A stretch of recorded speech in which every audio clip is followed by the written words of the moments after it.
এখনো তাকিয়ে আছিস ওই বিল্ডিংটার দিকে? তো স্বপ্নের রাজকুমার কি ওই ছাদে এসে নামবে নাকি?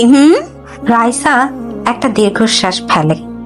আরে না, ডিজাইনটার একটা অংশ কিছুতেই মিলছে না। দেখছিস না এই পিলারটার জন্য পুরো স্পেসটা নষ্ট লাগছে। তুই আর তোর পিলার, দুনিয়াতে আরো অনেক কিছুই আছে দেখার মতো। যেমন ধর ওই ছেলেটা কতক্ষণ ধরে তোকে দেখছে। আমার ওসবে আগ্রহ নেই, তুই জানিস। থাকবে কি করে? তোর তো ছোটবেলা থেকেই এক অ্যালার্জি, বিশেষ করে তোর ওই চাচাতো ভাইটার উপর। কি যেন নাম? আরিয়ান। ভাবা যায় ছেলেটা তোর চুলে চুইংগাম লাগিয়ে দিয়েছিল। আরিয়ান নামটা শোনার সাথে সাথে রাইসার কপালে দুটো সূক্ষ্ম ভাঁজ পড়ল। মেমোরি কার্ড থেকে ডিলিট করে দেয়া একটা ভাইরাসের মতো নামটা আবার ফিরে আসলো। আরিয়ান চৌধুরী, তার জীবনের সবচেয়ে বড় উপদ্রব।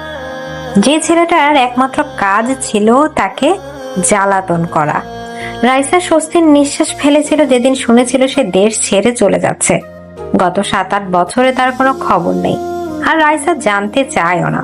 প্লিজ ওই সাইকোর নামটা নিস না তো, মুডটাই অফ হয়ে যায়। সাইকো একটু বেশি হয়ে গেল না? তুই ওকে দেখিসনি তাই বলছিস? ওর চাহনিটা। রাইসার কথা মাঝে মধ্যে থেমে গেল। তার ফোনটা বেজে উঠেছে। স্ক্রিনে মা নামটা জল জল করছে, কিন্তু ফোনটা ধরতে ওপাশ থেকে ভেসে এলো মায়ের কান্না ভেজা আতঙ্কিত স্বর। রাইসা, সর্বনাশ হয়ে গেছে রে মা, তুই এক্ষুনি বাসায় আয়। কিছুক্ষণ পর রাইসার বাড়িতে ইমতিয়াজ সাহেব পরাজিত সৈনিকের মতো সোফায় বসে। সব শেষ, আমাদের কোম্পানি, আমাদের সম্মান, এই বাড়ি, সবকিছুই আর থাকবে না। রাইসার বাবার হাত ধরে। এমন ভাবে বলছো কেন বাবা? নিশ্চয়ই কোনো পথ আছে। রাইসার মা চোখ মুছতে মুছতে। কোনো পথ নেই রে, তোর চাচা আরশাদ চৌধুরী এসেছিলেন। আরিয়ানদের বাবা?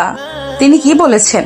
তিনি আমাদের সব দেনা শোধ করে দিবেন, কোম্পানিকে আবার দাঁড় করিয়ে দিবেন, কিন্তু বিনিময়ে। রাইসার বুকের ভেতরটা কেঁপে ওঠে। বিনিময়ে কি বাবা? তিনি তোর সাথে আরিয়ানের বিয়ে দিতে চান। প্রস্তাবটা ছিল বিনা মেঘে বজ্রপাতের মতো। যে ছেলেটাকে রাইসা সাইকো বলে জানে, যার কাছ থেকে সে সারা জীবন পালিয়ে বেরিয়েছে, ভাগ্য তাকে সে শিকারের খাঁচাতেই ঠেলে দিচ্ছে। পরদিন বিকেলে চৌধুরী গ্রুপের হেড অফিসে বিশাল কাঁচ ঘেরা কনফারেন্স রুম, চারিদিকে বিলাসবহুল আয়োজন আর কর্পোরেট শীতলতা যেন রাইসার অসহায়ত্বকে আরো বাড়িয়ে তুলছিল। সে তার বাবা মায়ের সাথে একটা পুতুলের মতো বসেছিল, অপেক্ষা করছিল তার জীবনের রায় শোনার জন্য। ঠিক সেই মুহূর্তে রুমের দরজাটা নিঃশব্দে খুলে গেল। এক দীর্ঘদেহী যুবক ভেতরে প্রবেশ করলো। পরনে ব্ল্যাক শার্ট, ব্লেজারটা হাতে ভাঁজ করা, শার্টের হাতা কোনোই পর্যন্ত কোটানো। চেহারায় 7 বছর আগের সেই কিশোর বয়সের কোনো চিহ্ন নেই। তার জায়গা দাঁড়িয়ে আছে এক ভয়ঙ্কর সুন্দর পুরুষ, যার প্রতিটি পদক্ষেপে ছড়ে পড়েছে ক্ষমতা আর আত্মবিশ্বাস। কিন্তু সবকিছুকে ছাপিয়ে গেল তার চোখ দুটো। সেই চোখে কোনো অনুভূতি নেই, আছে শুধু এক শিকারের স্থির দৃষ্টি।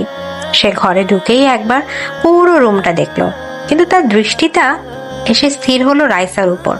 সেই চাহনিতে কোনো পরিচিত খোঁজার চেষ্টা করছিল। ছিল চূড়ান্তের অধিকারবোধ, যেন সে তার বহু বছর ধরে ফেলে রাখা সম্পত্তি ফিরে পেতে এসেছে। আরিয়ান, আয় বস। আরিয়ান তার বাবার কথায় কান দিল না। সে ধীরে ধীরে এগিয়ে এলো টেবিলের দিকে, কিন্তু চেয়ারে না বসে সে হাঁটতে হাঁটতে এসে দাঁড়ালো ঠিক রাইসার চেয়ারের পেছন। রাইসা তার উপস্থিতিটা নিজের ঘাড়ে অনুভব করতে পারছিল। আরিয়ানের দামি পারফিউমের তীব্র গন্ধ আর তার শরীরের উষ্ণতা রাইসার শির দ্বারা গিয়ে একটা শীতল স্রোত বয়ে গেল। আরিয়ান, আমরা সবাই তোর মতামতের জন্যই অপেক্ষা করছি, তুই তো সবকিছু জানিস। আরিয়ান রাইসার দিকে তাকিয়ে শান্ত গলায় গভীর গলায় বলল, মতামত দেওয়ার কি আছে বাবা?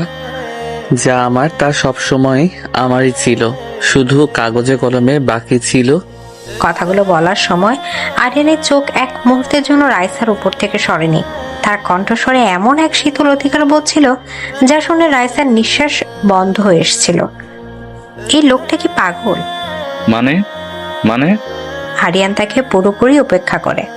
ডিলটা ফাইনাল, বিয়ের প্রস্তুতি শুরু করুন। কথা শেষ করে আরিয়ান নিজের চেয়ারে গিয়ে বসলো, যেন এতক্ষণ ধরে সেই মিটিংটা পরিচালনা করছিল।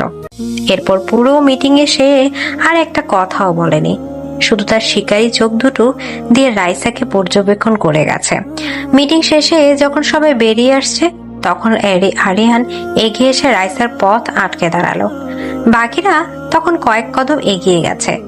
আরিয়ান শান্ত কিন্তু ভয়ঙ্কর গলায়, যা শুধু রাইসার শুনতে পেল। 7 বছর কি? তোমাকে ছাড়া 7টা বছর অপেক্ষা করেছি রাইসা।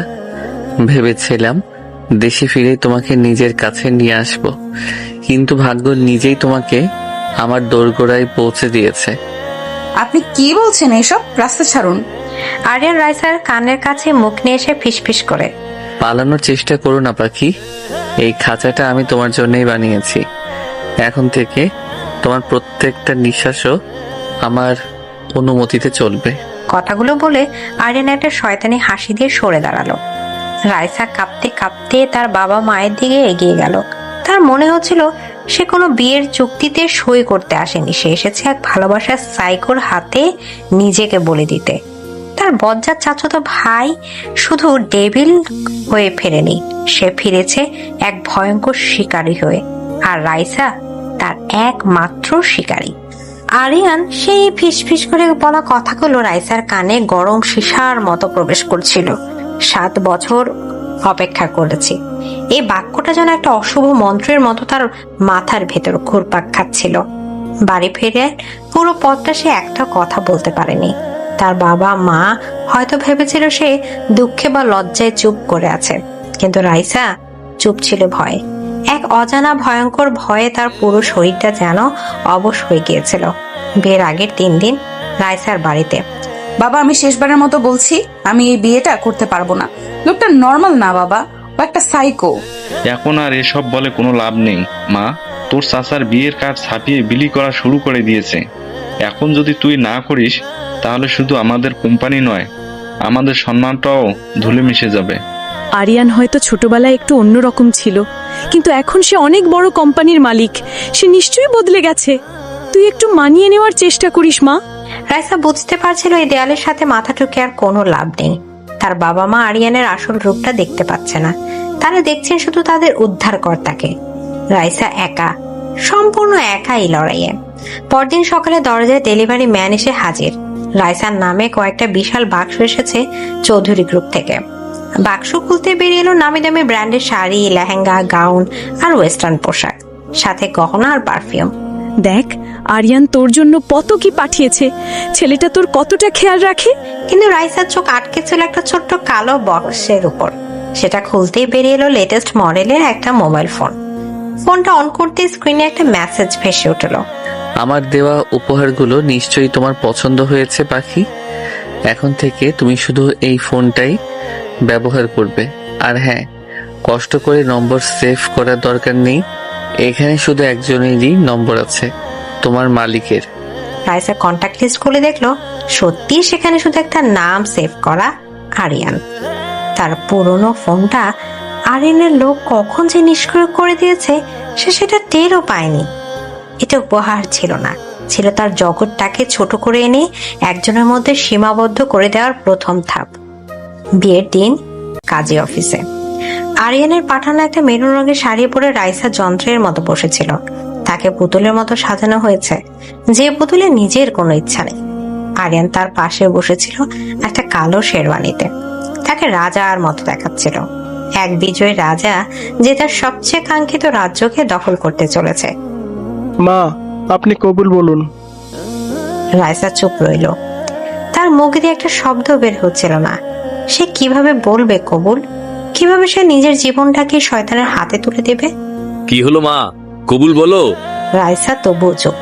ঠিক সেই মুহূর্তে সে তার কানের কাছে আরিয়ানের শীতল নিঃশ্বাস অনুভব করলো। আরিয়ান শুধু রাইসা শুনতে পায় এমন গলায়। 1 সেকেন্ডের মধ্যে কবুল বলো রাইসা, না হলে কালকের সূর্য ওঠার আগেই তোমার বাবা রাস্তায় দাঁড়িয়ে ভিক্ষা করবে। আমি নিজের হাতে তার কোম্পানিটাকে এমনভাবে ধ্বংস করব যে তোমাদের অস্তিত্বই মুছে যাবে। হুমকিটা এতই শীতল আর স্পষ্ট ছিল যে রাইসার পুরো শরীরটা ভয়ে কেঁপে উঠল। সে চোখ বন্ধ করে নিল। তার সামনে তখন শুধু তার অসহায় বাবার মুখটা ভেসেছিল। কবুল। শব্দটা তার মুখ থেকে নয়, যেন আত্মা থেকে বেরিয়ে এলো। বাবা আপনি বলুন। আরিয়ান বিজয়ের মতো হাসি মুখে স্পষ্ট এবং দৃঢ় গলায়। কবুল। আরিয়ান যখন আংটি পরাতে গেল তখন সে রাইসার হাতটা এমন শক্ত করে ধরলো যে রাইসার আঙুলে ব্যথা হতে লাগলো। সে শুধু আংটিটা পরালো না, তার অধিকারের একটা ছাপ বসিয়ে দিল। চৌধুরীর মেনশনে গাড়িতে পুরোটা পথ আরিয়ান কোনো কথা বলেনি, কিন্তু তার তীব্র দৃষ্টি একবারও রাইসার উপর থেকেও সরেনি।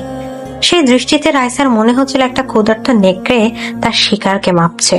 বাড়িতে ঢোকার পর আরিয়ান তাকে অনুসরণ করতে ইশারা করলো। বিশাল সিঁড়ি বেয়ে সে রাইসাকে নিয়ে এলো দোতলার একটা ঘরের সামনে। এটা ছিল মাস্টার বেডরুম। এটা তো আপনার ঘর, আমার ঘর কোনটা? আরিয়ান দরজা খুলে ভেতরে ঢুকে। আজ থেকে এটাই তোমার ঘর, এটাই তোমার পৃথিবী। অসম্ভব, আমি আপনার সাথে এক ঘরে থাকবো না। আমাদের কথা হয়েছিল। আমাদের কোনো কথা হয়নি রাইসা, কথা শুধু আমি বলেছি আর তুমি শুনেছ। আমি আমার শিকারকে চোখের আড়াল করি না, বিশেষ করে যখন শিকারটা তোমার মতো সুন্দর আর অবাধ্য হয়। আরিয়ান ঘরের বিশাল ওয়াক ইন ক্লজেটের দরজাটা খুললো। এক পাশে তার স্যুট আর শার্ট ঝোলানো, আর অন্য পাশটা পুরোপুরি খালি। তোমার জন্য যা যা লাগবে সব এখানে চলে আসবে। তোমার পুরনো জীবনের কোনো কিছুর আর তোমার প্রয়োজন নেই। আপনি আমার জীবনটা নিয়ন্ত্রণ করার কে? আমি আপনার সম্পত্তি নই। আরিয়ান ধীর পায়ে রাইসার দিকে এগিয়ে এসে। ঠিক এই কথাটা শোনার জন্যই অপেক্ষা করছিলাম। রাইসা ভয় পেয়ে পিছিয়ে যেতে চাইলো, কিন্তু আরিয়ান এক ঝটকায় তার হাত ধরে ফেললো। সে রাইসাকে টেনে নিজের বুকের কাছে নিয়ে এলো। ছাড়ুন আমাকে, আমার ভয় লাগছে। ভয়? ভয় তো তোমাকে পেতেই হবে পাখি, কারণ আমি তোমাকে ভালোবাসি, আর আমার ভালোবাসাটা এমনই ভয়ঙ্কর। আরিয়ান রাইসাকে ঠেলতে ঠেলতে দেয়ালের সাথে দাঁড় করালো। রাইসার পালানোর আর কোনো পথ ছিল না। আরিয়ান রাইসার মুখের উপর ঝুঁকে এসে তীব্র আবেগে। কোথায় পালাবে? এই পুরো পৃথিবীটাও যদি আমি কিনে ফেলি, তবু তোমার পালানোর কোনো জায়গা থাকবে না, কারণ তুমি আমার।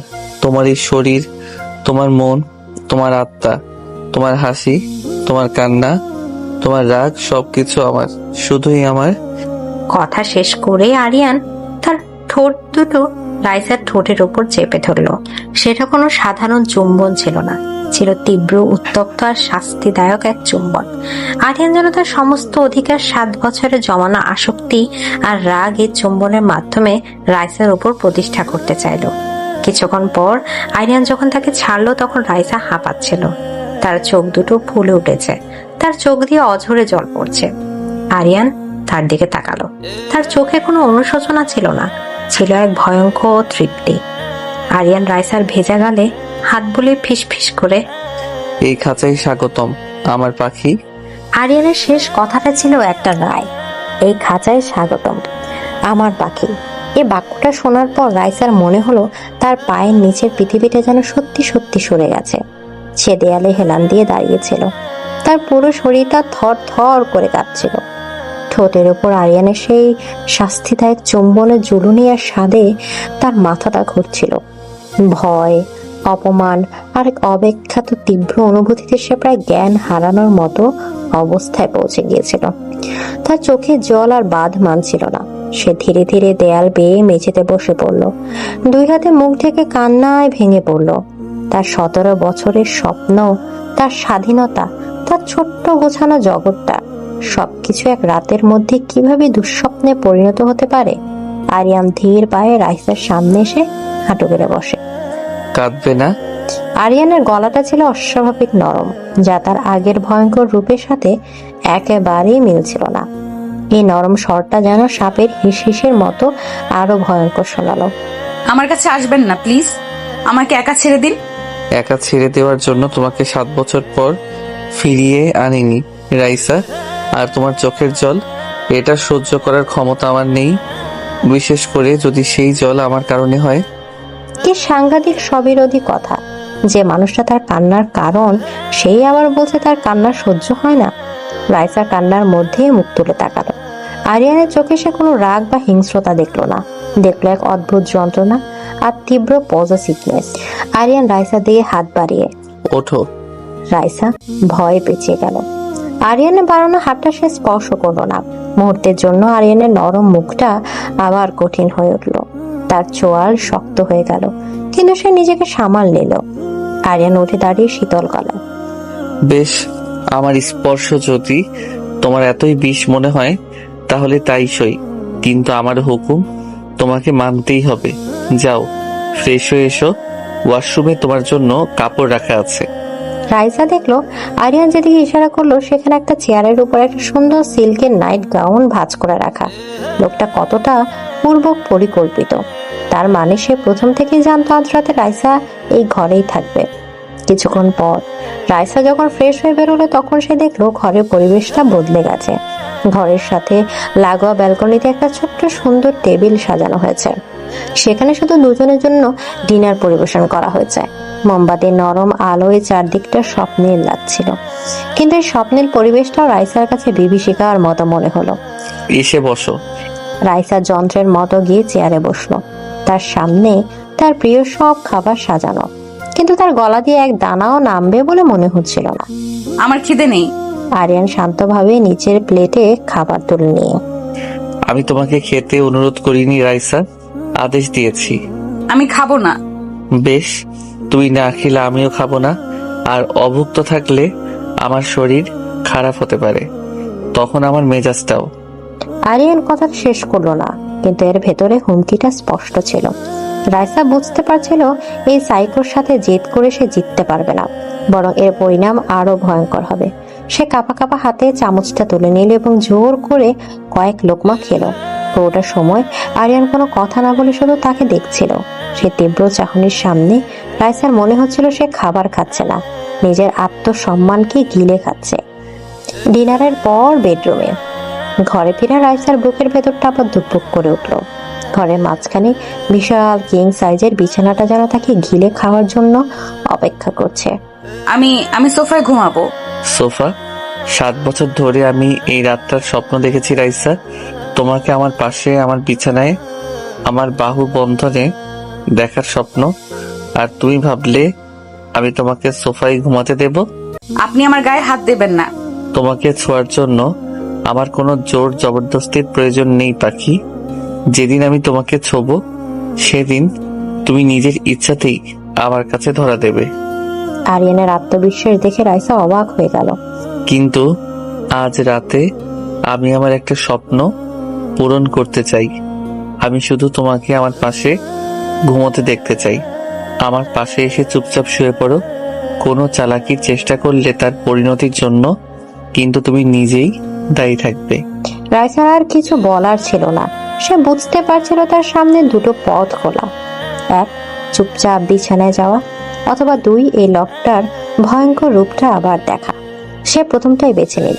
বিছানায় মাঝরাতে রাইসা বিছানার একদম কিনারায় জড়সড় হয়ে শুয়েছিল। তার পুরো শরীরটা ভয়ে শক্ত হয়ে আছে। আরিয়ান তার থেকে যথেষ্ট দূরত্ব বজায় রেখে শুয়েছে, কিন্তু রাইসা অনুভব করতে পারছিল সে ঘুমায়নি, সে তার দিকেই তাকিয়ে আছে। রাতের অন্ধকারে আরিয়ানের নিঃশ্বাসের শব্দটা যেন আরো গভীর শোনাচ্ছিল। তুমি কি জানো, গত 7 বছর আমি তোমার প্রত্যেকটা খবর রেখেছি। আরিয়ানের হঠাৎ কণ্ঠস্বরে রাইসা চমকে উঠল। সে কোনো উত্তর দিল না। তুমি কোন কলেজে ভর্তি হলে, তোমার প্রিয় বন্ধুকে কোন আইসক্রিম ফ্লেভারটা তোমার পছন্দ, এমনকি তোমার হাসি মুখের কয়েকটা ছবি চুরি করে আমি আমার ফোনের ওয়ালপেপার বানিয়ে রেখেছিলাম। আরিয়ানের কথাগুলো শুনে রাইসার শরীরে রক্ত হিম হয়ে গেল। এটা ভালোবাসা নয়, এটা স্টকিং। লোকটা গত 7 বছর ধরে তার উপর ছায়ার মতো নজর রেখে গেছে। তুই যখন ভার্সিটির ওই ছেলেটার সাথে হেসে কথা বলছিলে, আমার বুকের ভেতরটা জ্বলে যাচ্ছিল রাইসা। তোমার ওই হাসি দেখার অধিকার আর কারণেই, তোমার চোখের জল, তোমার রাগ, তোমার অভিমান, সবকিছুতে শুধু আমার অধিকার। আরিয়ানের গলাটা আবেগে ভারী হয়ে আসছিল। সে ধীরে ধীরে রাইসার দিকে একটু এগিয়ে গেল। রাইসার হৃৎপিণ্ডটা গলার কাছে এসে ধুকপুক করতে লাগলো। সে ভাবলো আরিয়ান হয়তো এবার তার দেয়া কথা ভাঙবে, কিন্তু আরিয়ান তা করলো না। সে খুব সাবধানে তার হাতটা বাড়ালো। তারপর রাইসার কপালে এসে পড়া অবাধ্য চুলের গোছাটা আলতো করে তার কানের পেছনে গুজে দিল। তার আঙুলের সেই স্পর্শটা ছিল আশ্চর্য রকম নরম আর উষ্ণ। আগে সে শাস্তিদায়ক চুম্বনের সাথে এই স্পর্শের কোনো মিল নেই। আরিয়ানের এই ভয়ঙ্কর স্বীকারোক্তি আর তার এই অপ্রত্যাশিত নরম স্পর্শ, এই দুটো মিলে রাইসার মস্তিষ্কের ভেতরটা যেন তাল গোল পাকিয়ে গেল। সে কার সাথে শুয়ে আছে? এক নিষ্ঠুর দানব নাকি এক পাগল প্রেমিক? রাইসা চোখ বন্ধ করলো না।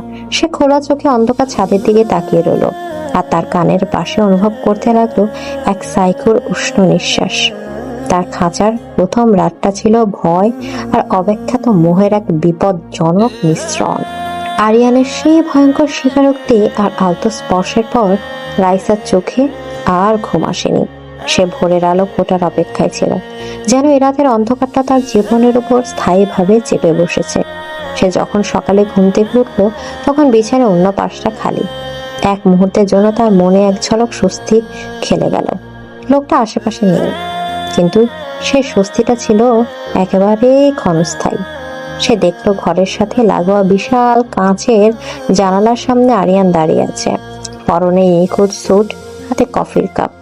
সে বাইরের দিকে নয়, তাকিয়েছিল রাইসার দিকে। তার মানে সে ঘুম থেকে ওঠার পর থেকে রাইসাকে পর্যবেক্ষণ করছে। এই লোকটা ঘুমায় কখন? আরিয়ান কফির কাপে চুমুক দিয়ে। সুপ্রভাত পাখি, ঘুম ভালো হয়েছে নিশ্চয়ই? তার কণ্ঠস্বর থাকে ব্যঙ্গতা রাইসার কান এড়ালো না। রাইসা কোনো উত্তর না দিয়ে বিছানা থেকে নামতে গেলে, তৈরি হয়ে নাও, 10 মিনিটের মধ্যে ব্রেকফাস্ট টেবিলে আসবে। আমি আগে ভার্সিটিতে যাওয়ার জন্য তৈরি হব, আমার আজ খুব জরুরি কাজ আছে। আরিয়ান ধীরে ধীরে রাইসার দিকে এগিয়ে এসে, তোমার জরুরি কাজগুলো এখন থেকে আমি ঠিক করব রাইসা। আর আমার সিদ্ধান্ত হলো, আজ তুমি ভার্সিটিতে যাচ্ছ না। মানে? আমার ফাইনাল প্রজেক্টের কাজ চলছে, আমাকে যেতেই হবে। এটাই আমার শেষ সুযোগ নিজেকে প্রমাণ করার। আপনি আমার ভবিষ্যৎ নষ্ট করতে পারেন না। আরিয়ান রাইসা খুব কাছে এসে তার দিকে ঝুঁকে, তোমার ভবিষ্যৎ তো আমি রাইসা, আর সেটা নষ্ট হওয়ার কোনো সুযোগই আমি রাখবো না। আপনার ডেভিল, একটা শয়তান। ধন্যবাদ। তোমার মুখে এই নামটা শুনতে আমার বেশ ভালো লাগে। আর তোমার প্রজেক্টের জন্য চিন্তা করতে হবে না। মানে? আমি তোমার বন্ধু নীলা আর ওই ছেলেটা রাহুল দুজনকে এখানে আসতে বলেছি। তোমরা আমার লাইব্রেরি ঘরে বসে কাজ করবে আমার চোখের সামনে। রাইসা স্তব্ধ হয়ে গেল। এই লোকটার বুদ্ধির সাথে সে পড়ে উঠবে না। সে তাকে তার শেষ আশ্রয়টুকু তার ভার্সিটির জগৎটা থেকেও বিচ্ছিন্ন করে দিল। সে রাইসাকে তার বন্ধুদের সাথে কাজ করার সুযোগ দিচ্ছে, কিন্তু নিজের বানানো খাঁচার ভেতরে নিজের করা নজরের আওতায়। কিছুক্ষণ পর ওয়াকিং ক্লজেটে রাইসা যখন ভার্সিটিতে যাওয়ার জন্য তার সাধারণ একটা স্যালাড ওয়েজ বের করেছিল, তখন আরিয়ান ঘরে ঢুকলো। এটা নয়। সে কথা না বাড়িয়ে আলমারি থেকে একটা হালকা আকাশি রঙের হাইনেক ফুলহাতা ডিজাইনের গাউন বের করলো। পোশাকটা সুন্দর, দামি এবং মার্জিত, কিন্তু রাইসার মনে হলো এটা তার ব্যক্তিত্বের সাথে একেবারেই বেমানান। তুমি এটা পরবে। আমি আপনার সাজানো পুতুল নই যে আপনি যা বলবেন আমি তাই পরবো। আমি এটা পরবো না। আরিয়ান ধীর পায়ে এগিয়ে এসে রাইসার হাত থেকে তার পোশাকটা নিয়ে ছুঁড়ে ফেলে দিয়ে, তাহলে তোমার বন্ধুদের ফোন করে আসতে বারণ করে দেই। প্রজেক্টটা আর করার দরকার নেই। এই ঘরে সারা জীবন বন্দি হয়ে থাকো, সিদ্ধান্ত তোমার। আরিয়ানের গলা বড় শীতল। রাইসা বুঝতে পারছিল এই টেবিলের সাথে জেতাজেতির ফল হবে ভয়ঙ্কর। সে আজ তার বন্ধুদের সাথে দেখা করার সুযোগটা হারাতে চায় না। সে দাঁতে দাঁত চেপে আরিয়ানের বেছে দেয়া পোশাকটা হাতে তুলে নিল। গুড গার্ল, ঠিক এইভাবেই আমার সব কথা শুনবে। তাহলে দেখবে এই খাঁচাটাও তোমার কাছে স্বর্গের মতো মনে হবে। কিরে, তোকে তো রাজকন্যার মতো লাগছে, কিন্তু তোর মুখটা এমন শুকনো কেন? আর এই লোকটা এখানে কি করছে? ঘরের অন্য প্রান্তে একটা বিশাল এক কাঠের ডেস্কে আরিয়ান তার ল্যাপটপ নিয়ে বসেছিল। সে এমন ভাবে কাজ করছিল যেন সে তাদের অস্তিত্ব সম্পর্কে সচেতনই নয়, কিন্তু তার তীক্ষ্ণ নজর যে তাদের উপরে স্থির সেটা বুঝতে রাইসার এক মুহূর্তও লাগেনি। রাহুল একটু ইতস্তত করে, রাইসা, চলো তাহলে কাজটা শুরু করি। ওই ডিজাইনটা। হ্যাঁ চল। তারা কাজে ডুব দেওয়ার যথেষ্ট চেষ্টা করছিল, কিন্তু পরিবেশটা ছিল খুবই অস্বস্তিকর। আরিয়ানের উপস্থিতি পুরো ঘরটাকে ভারী করে রেখেছিল। নীলা বারবার আর চোখে আরিয়ানকে দেখছিল আর রাইসাকে ইশারা করছিল। রাইসা শুধু তাকে চুপ থাকতে বলেছিল। রাহুল একটা ডিজাইনের দিকে তাকিয়ে হেসে। আরে এই অংশটা তো পুরোপুরি ভুল করছো, তোমাকে না বলছিলাম। রাহুল হাসতে হাসতে যখন রাইসার খাতার উপর ঝুঁকে পড়ছিল, তখন হঠাৎ করে ঘর কাঁপিয়ে একটা শব্দ হলো। সবাই চমকে সেদিকে তাকালো। আরিয়ানের হাত থেকে একটা ভারী পেপার ওয়েট মেঝেতে পড়ে গেছে। সরি, হাত থেকে পিছলে গেল, তোমরা কাজ করো। তার গলার স্বর শান্ত থাকলেও তার চোখ দুটোতে তখন আগুন জ্বলছিল। সে আগুনটা সরাসরি রাহুলের দিকে নির্দেশ করা ছিল। রাহুল ছেলেটা বুদ্ধিমান, সেই চাহনির অর্থ বুঝতে পেরে সঙ্গে সঙ্গে রাইসার কাছ থেকে কিছুটা দূরে সরে বসলো।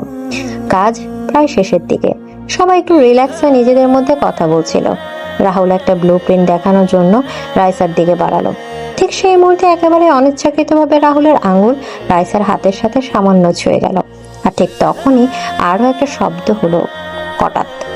সবাই দেখলো আরিয়ানের হাতে থাকা দামি পার্কার পেনটা সে অবলীলায় 2 টুকরো করে ভেঙে ফেলেছে। তার মুখে কোনো অভিব্যক্তি নেই, কিন্তু তার সাদা হয়ে যাওয়া আঙুলের গঠগুলো তার ভেতরের দগদগে রাগের জানান দিচ্ছিল। আরিয়ান ধীরে ধীরে উঠে দাঁড়ালো, তারপর মুখে একটা সৌজন্যমূলক হাসি ফুটিয়ে রাহুলের দিকে এগিয়ে গেল। রাহুল, তাই না? তোমার বাবা তো রহমান গ্রুপের managing director, mister Ashfakur Rahman. Rahul তো ভয়ে ঢোক গেল। জি জি আঙ্কেল। আরিয়ান তার কাঁধে হাত রেখে, গত মাসে তিনি আমাদের সাথে একটা বড় কন্ট্রাক্টের জন্য এসেছিলেন। ডিলটা প্রায় ফাইনাল হয়েও আটকে আছে, দেখো কি করা যায়। আরিয়ানের গলার স্বর ছিল মধুর, কিন্তু তার ভেতরে হুমকিটা ছিল সাপের বিষের মতো ঠান্ডা। রাহুলের মুখটা ভয়ে সাদা হয়ে গেল। সে বুঝতে পারছিল তার একটা ভুলের জন্য তার বাবার পুরো ব্যবসাটা ধ্বংস হয়ে যেতে পারে। আমার মনে হয় আজকের মতো তোমাদের কাজ শেষ, এখন তোমরা আসতে পারো। নীলা আর রাহুল প্রায় দৌড়ে ঘর থেকে বেরিয়ে গেল। আরিয়ান দরজা পর্যন্ত গিয়ে বিদায় জানিয়ে সে দরজাটা বন্ধ করে দিল। তারপর সে ধীরে ধীরে রাইসার দিকে ঘুরল। তার মুখে সেই সৌজন্যের হাসিটা মিলিয়ে গেছে। সেই জায়গায় ফুটে উঠেছে এক ডেভিলের তীব্র পজিটিভ ক্রোধ। আপনি আপনি এটা কি করলেন? ওদেরকে ভয় দেখালেন কেন? আরিয়ান রাইসার সামনে এসে তার 2 কাঁধ শক্ত করে ধরে। ভয়? এটাকে ভয় দেখানো বলে না রাইসা, এটাকে বলে নমুনা। মানে? আমি বলেছিলাম না, তোমার হাসি, তোমার কথা, তোমার নিঃশ্বাস সবকিছু আমার। আর তোমাকে অন্য কোনো পুরুষের স্পর্শ করা তো অনেক দূরের কথা, তার ছায়াটাও আমি তোমার উপর পড়তে দেব না। আজ ও শুধু আমার ক্ষমতার একটা ছোট নমুনা দেখলো। পরের বার যদি এমন কিছু হয় তাহলে ওর আঙুলগুলো আমি আস্ত রাখবো না। আরিয়ানের চোখে মুখে এমন এক ভয়ঙ্কর হিংস্রতা ফুটে উঠেছিল, যা দেখে রাইসার শরীরের সমস্ত রক্ত জল হয়ে গেল। সে বুঝতে পারলো সে কোনো মানুষের সাথে নয়, এক ভালোবাসার ডেভিলের সাথে এক খাঁচায় বন্দী হয়েছে, যে তার শিকারের উপর আর কারো সামান্য আচরও সহ্য করবে না। এদিকে আরিয়ানের শেষ কথা ছিল একটা চূড়ান্ত রায়ের মতো। তার সেই হিংস্র পজিটিভ চোখের দিকে তাকিয়ে রাইসার মনে হলো সে যেন এক ক্ষুধার্ত হিংসের খাঁচা এসে পড়েছে, যে তার শিকারের উপর সামান্য ভাগও কাউকে দেবে না। ভয়ে, অপমানে আর হতাশায় তার ভেতরটা ভেঙে চুরমার হয়ে যাচ্ছিল। আপনি একটা জানোয়ার, আপনার মনে কোনো দয়া মায়া নেই। কেন করছেন আমার সাথে এমন? এর চেয়ে একবারে আমাকে মেরে ফেলুন, কিন্তু দয়া করে এইভাবে তিলে তিলে মারবেন না। রাইসার এই কান্নায় আরতি ছিল, ঘৃণা ছিল, কিন্তু সবচেয়ে বেশি ছিল তার অসহায়ত্ব। তার এই ভাঙা রূপটা দেখে আরিয়ানের সেই রাগে জ্বলতে থাকা চোখ দুটো মুহূর্তের জন্য বদলে গেল। সেই হিংস্রতার জায়গায় ফুটে উঠল এক তীব্র না বলা যন্ত্রণা। তার কাঁধের উপর রাখা শক্ত হাত দুটো ধীরে ধীরে নরম হয়ে এলো। চুপ করো রাইসা, প্লিজ, তুমি চুপ করো। আরিয়ানের কণ্ঠস্বর এবার কোনো হুমকি ছিল না, ছিল এক অদ্ভুত আকুতি। তোমাকে মারার কথা আমি স্বপ্নেও ভাবতে পারি না। তোমাকে সামান্য কষ্ট দেওয়ার অধিকারও এই দুনিয়ার কারো নেই, এমনকি আমারও না। কিন্তু যখন অন্য কেউ তোমার দিকে তাকায় বা তোমাকে ছোঁয়ার কথা ভাবে, তখন আমার মাথার ভেতরটার কাজ করে না। তখন আমার শুধু মনে হয় ওই হাতটা আমি ভেঙে গড়িয়ে দেই, ওই চোখটা উপরে ফেলি। কথাগুলো বলতে বলতে আরিয়ান রাইসাকে আলতো করে নিজের বুকের কাছে টেনে নিল। এটা কোনো রোমান্টিক আলিঙ্গন ছিল না, ছিল তীব্র অধিকার বোধে ভরা এক মরিয়া আশ্রয় খোঁজার চেষ্টা। সে রাইসাকে এত শক্ত করে জড়িয়ে ধরলো যেন সে রাইসাকে তার নিজের শরীরের সাথে মিশিয়ে ফেলতে চায়, বাইরের দুনিয়ার সমস্ত নজর থেকে চিরদিনের জন্য লুকিয়ে ফেলতে চায়। আরিয়ান তার মুখটা রাইসার চুলের মধ্যে ডুবিয়ে দিল। রাইসা তার কাঁধের উপর আরিয়ানের ঘন নিঃশ্বাস অনুভব করতে পারছিল। সে এতটাই অবাক, ক্লান্ত আর মানসিকভাবে বিধ্বস্ত ছিল যে সে বাধা দেওয়ার শক্তিটুকু হারিয়ে ফেলেছিল। সে শুধু চোখ বন্ধ করে দাঁড়িয়ে রইল তার ডেভিল স্বামীর সেই অদ্ভুত যন্ত্রণাদায়ক আলিঙ্গনে। লাইব্রেরির ওই ঘটনার পর আরিয়ান আর রাইসার মধ্যে আর কোনো কথা হয়নি। রাইসা নিজের ঘরে বন্দি ছিল। তার মনটা ছিল এক উত্তাল সমুদ্রের মতো। সে যখন ভাবছিল যে তার জীবনটা সেই চার দেয়ালের মধ্যে শেষ হয়ে যাবে, তখন আরিয়ান ঘরে ঢুকলো। আমার সাথে এসো। কোথায়? প্রশ্ন করবে না রাইসা, শুধু যা বলছি তাই করো। রাইসা তার তর্ক করার ইচ্ছা ছিল না। সে যন্ত্রের মতো আরিয়ানের পেছন পেছন হাঁটতে লাগলো। আরিয়ান তাকে লাইব্রেরির ঘরের এক কোনায় নিয়ে এলো।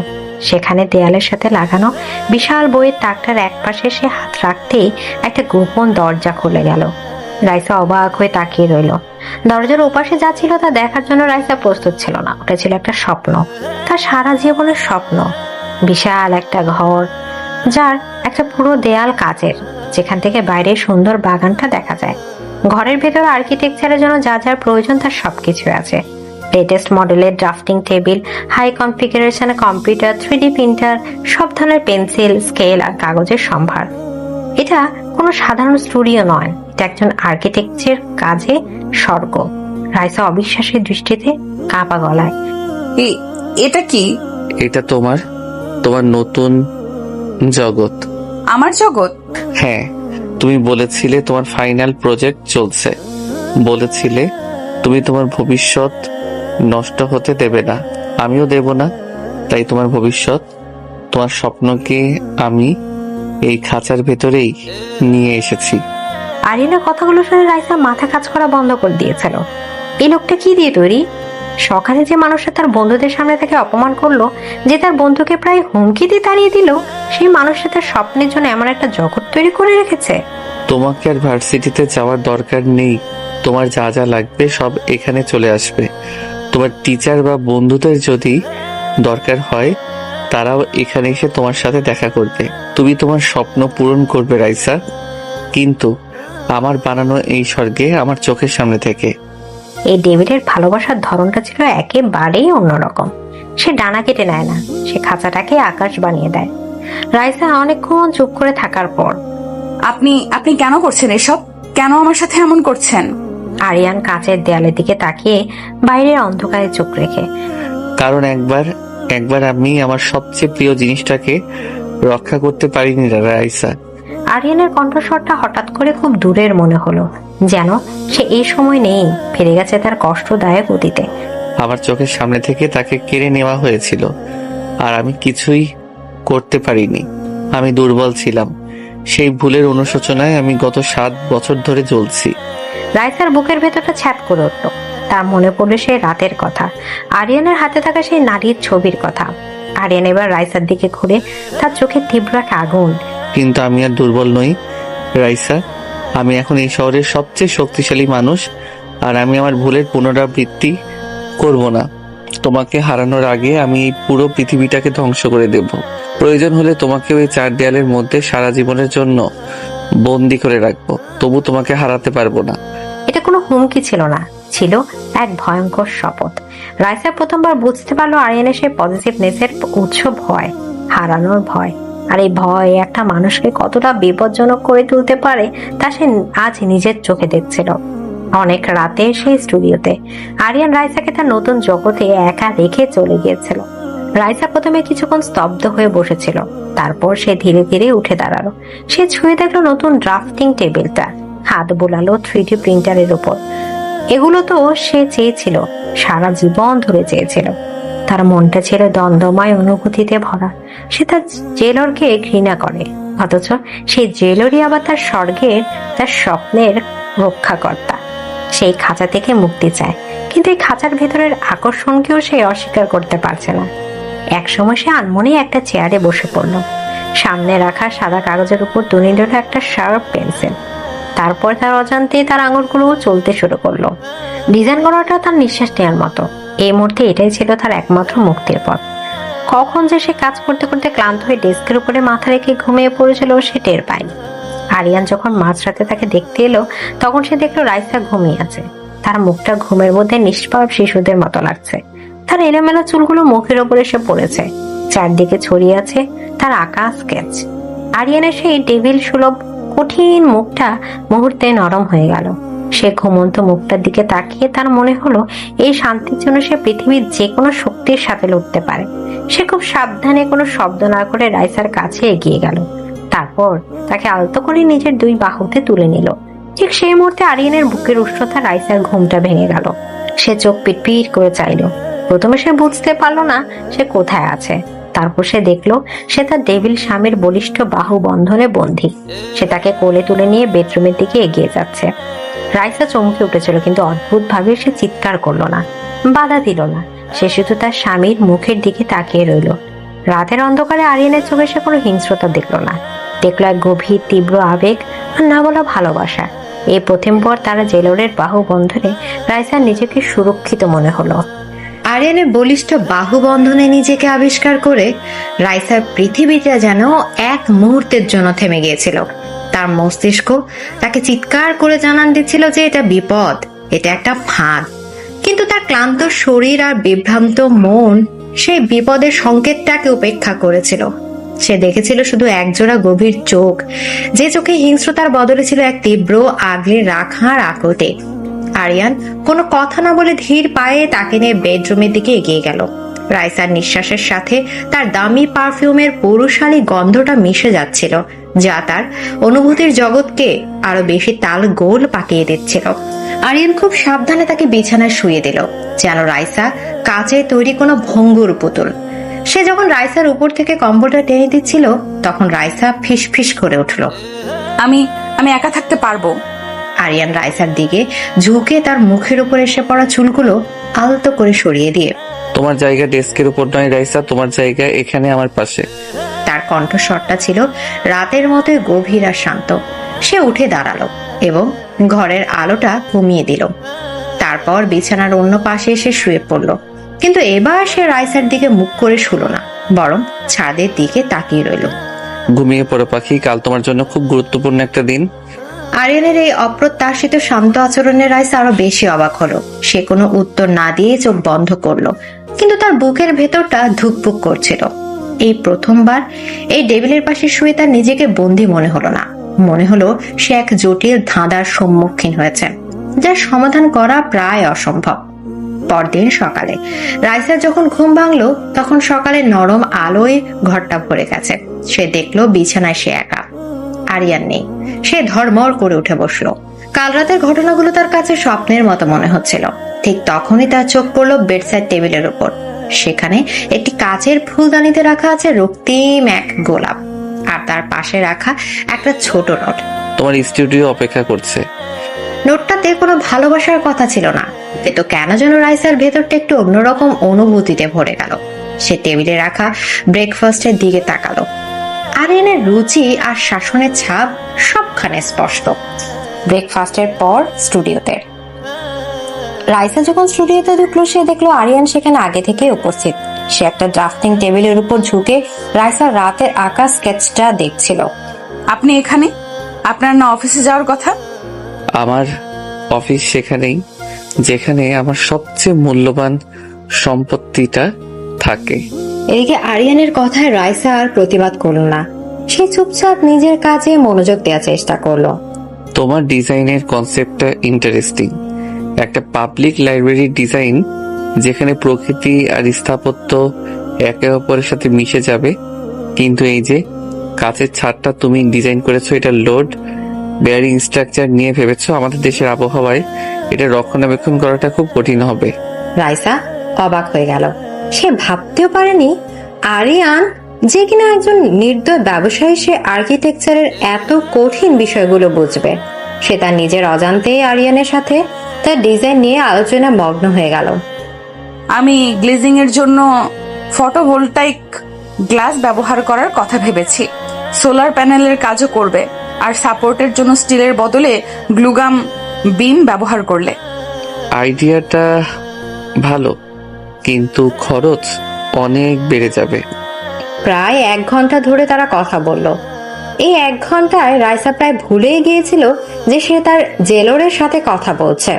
তার মনে হচ্ছিল সে তার কোনো প্রফেসরের সাথে তার স্বপ্নের প্রজেক্ট নিয়ে আলোচনা করছে। আরিয়ানের চোখে সে প্রথমবারের মতো দেখছিল মুগ্ধতা, যা তার পজেসিভ চাহনির থেকে একদম আলাদা। দুপুরে সেই স্টুডিওতে কখন যে দুপুর করে বিকেল হয়ে গেছে রাইসা টেরই পায়নি। সে তার কাজে এতটাই মগ্ন ছিল যে সকালের ব্রেকফাস্টের পর পেটে আর কিছুই পড়েনি। হঠাৎ দরজায় শব্দ হওয়ায় সে মুখ তুলে তাকালো। আরিয়ান দাঁড়িয়ে আছে, তার হাতে একটা খাবারের ট্রে। কাজের জন্য নিজের শরীরের ওপর অত্যাচার করাটা আমার নিয়মের বাইরে, রাইসা। আমার যখন ইচ্ছা হবে আমি তখন খাবো, আপনার ভাবতে হবে না। আরিয়ান ট্রেটা টেবিলের উপর রেখে, আমার ভাবতে হবে, কারণ তোমার এই শরীরটার ওপরও এখন আমার অধিকার।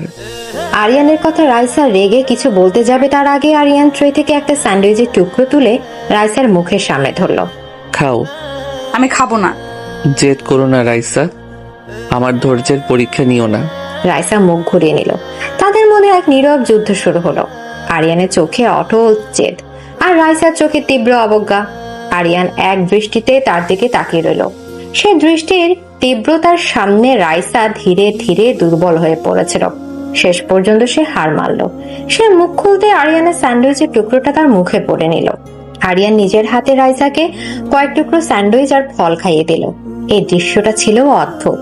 এটা ছিল একই সাথে এক চরম নিয়ন্ত্রণের প্রকাশ, আবার এক গভীর যত্নের বহিঃপ্রকাশ। রাইসা নিজেকে এক পোষা পাখি মনে হচ্ছিল, যাকে তার মালিক নিজের হাতে খাইয়ে দিচ্ছে। রাইসা যখন খাচ্ছিল তখন তার চোখ হঠাৎ করে আরিয়ানের শার্টের কলারের কাছে আটকে গেল। শার্টের উপরের বোতামটা খোলা থাকায় সেখান দিয়ে একটা আবছা দাগ দেখা যাচ্ছে, একটা পুরনো কাটা দাগ। কি মনে করে রাইসা তার নিজের অজান্তে হাতটা বাড়ালো। তার আঙুলগুলো আলতো করে ছুঁয়ে গেল আরিয়ানের বুকের সেই কাটা দাগটায়। স্পর্শটা পেতে আরিয়ানের পুরো শরীরটা যেন পাথরের মতো শক্ত হয়ে গেল। এটা কিসের দাগ? প্রশ্নটা শোনার সাথে সাথে আরিয়ানের মুখে সেই শান্ত ভাবটা উধাও হয়ে গেল। তার চোখের মনিতে দেখা দিল এক গভীর অন্ধকার সমুদ্রের ঝড়। সেই যন্ত্রণা কাতর বিধ্বস্ত মুখটা আবার ফিরে এলো, যা রাইসা প্রথম রাতে স্টাডি রুমে দেখেছিল। আরিয়ান প্রায় ছিটকে সরে গেল। সে রাইসার হাতটা ধরে ফেলল। তার হাতের মুঠোটা ছিল বরফের মতো ঠান্ডা আর পাথরের মতো শক্ত। কখনো না, এই বিষয়ে আমাকে আর কখনো কোনো প্রশ্ন করবে না, নেভার। কথা শেষ করে আরিয়ান প্রায় দৌড়ে ঘর থেকে বেরিয়ে গেল, যেন সে রাইসার কাছ থেকে নয়, নিজের অতীতের কাছ থেকে পালিয়ে যাচ্ছে। রাইসা একা বসে রইল সেই স্টুডিওতে। তার আঙুলের ডগায় তখনও লেগে আছে আরিয়ানের সেই দাগকে ছোঁয়ার অনুভূতি। সে প্রথমবার এই ডেভিলের বর্মের মধ্যে একটা ফাটল দেখতে পেল, আর সেই ফাটলের পেছনে লুকিয়ে থাকা রহস্যটা জানার জন্য তার ভেতরটা তীব্র কৌতূহলে ভরে গেল। এদিকে আরিয়ানের ঘর থেকে প্রায় পালিয়ে যাওয়ার পর স্টুডিওর সেই বিশাল ঘরটাতে একা দাঁড়িয়েছিল রাইসা। তার আঙুলের ডগায় তখনও লেগেছিল আরিয়ানের বুকের সেই দাগ কাটা ছোঁয়ার অনুভূতি। আরিয়ানের এই যন্ত্রণাকাতর মুখ আর পালিয়ে যাওয়াটা রাইসার মনের ভেতর তোলপাড় সৃষ্টি করেছিল। এই প্রথমবার তার মনে হলো এই ডেভিল শুধু তাকে বন্দি করেনি, সে নিজেও তার অতীতের এক ভয়ঙ্কর খাঁচায় বন্দি। সেদিন রাতে আরিয়ানের স্টাডি রুমের বাইরে রাতের খাবারটা রাইসা একাই খেয়েছিল। আরিয়ান ঘর থেকে বের হয়নি। বাড়ির সার্ভেন্টরা জানিয়েছিল সে স্টাডি রুমে নিজেকে বন্দি করে রেখেছে।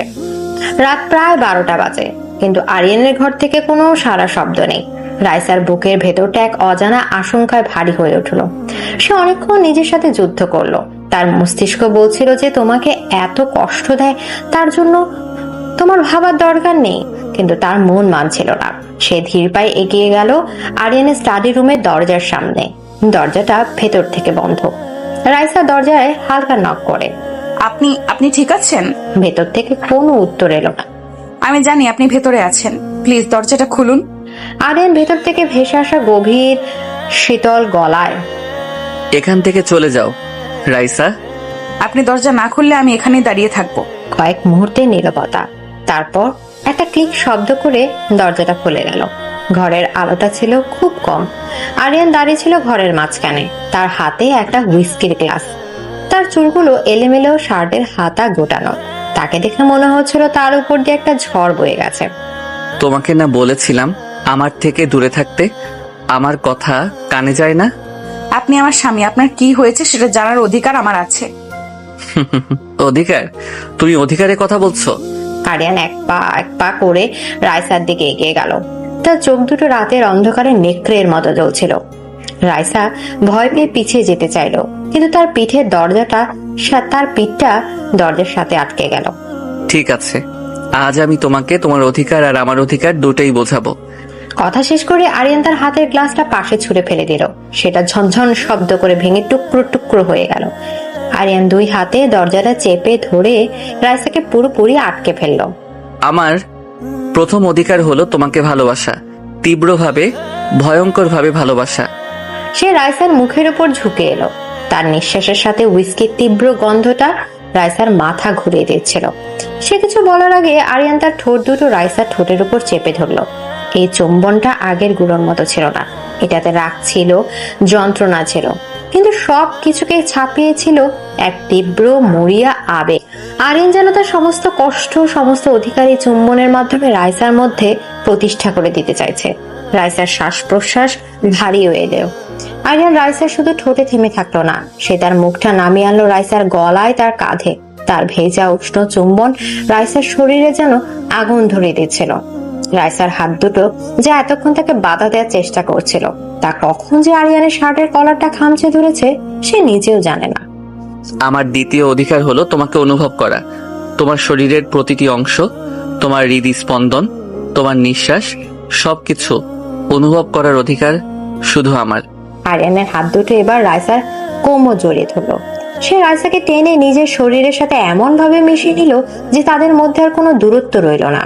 রাইসা তার বুকের ভেতরে আরিয়ানের হৃৎপিণ্ডের তীব্র ধুকপুকানি শুনতে পাচ্ছিল। তার শরীরটাই তীব্র পুরুষালী ঘনিষ্ঠতায় অবশ হয়ে আসছিল। আরিয়ান তার মুখটা তুলে আবার রাইসার দিকে তাকালো। তার চোখে আর সেই শীতল ভাবটা নেই, আছে শুধু তীব্র গভীর আবেগ। আর তোমার অধিকার কি জানো?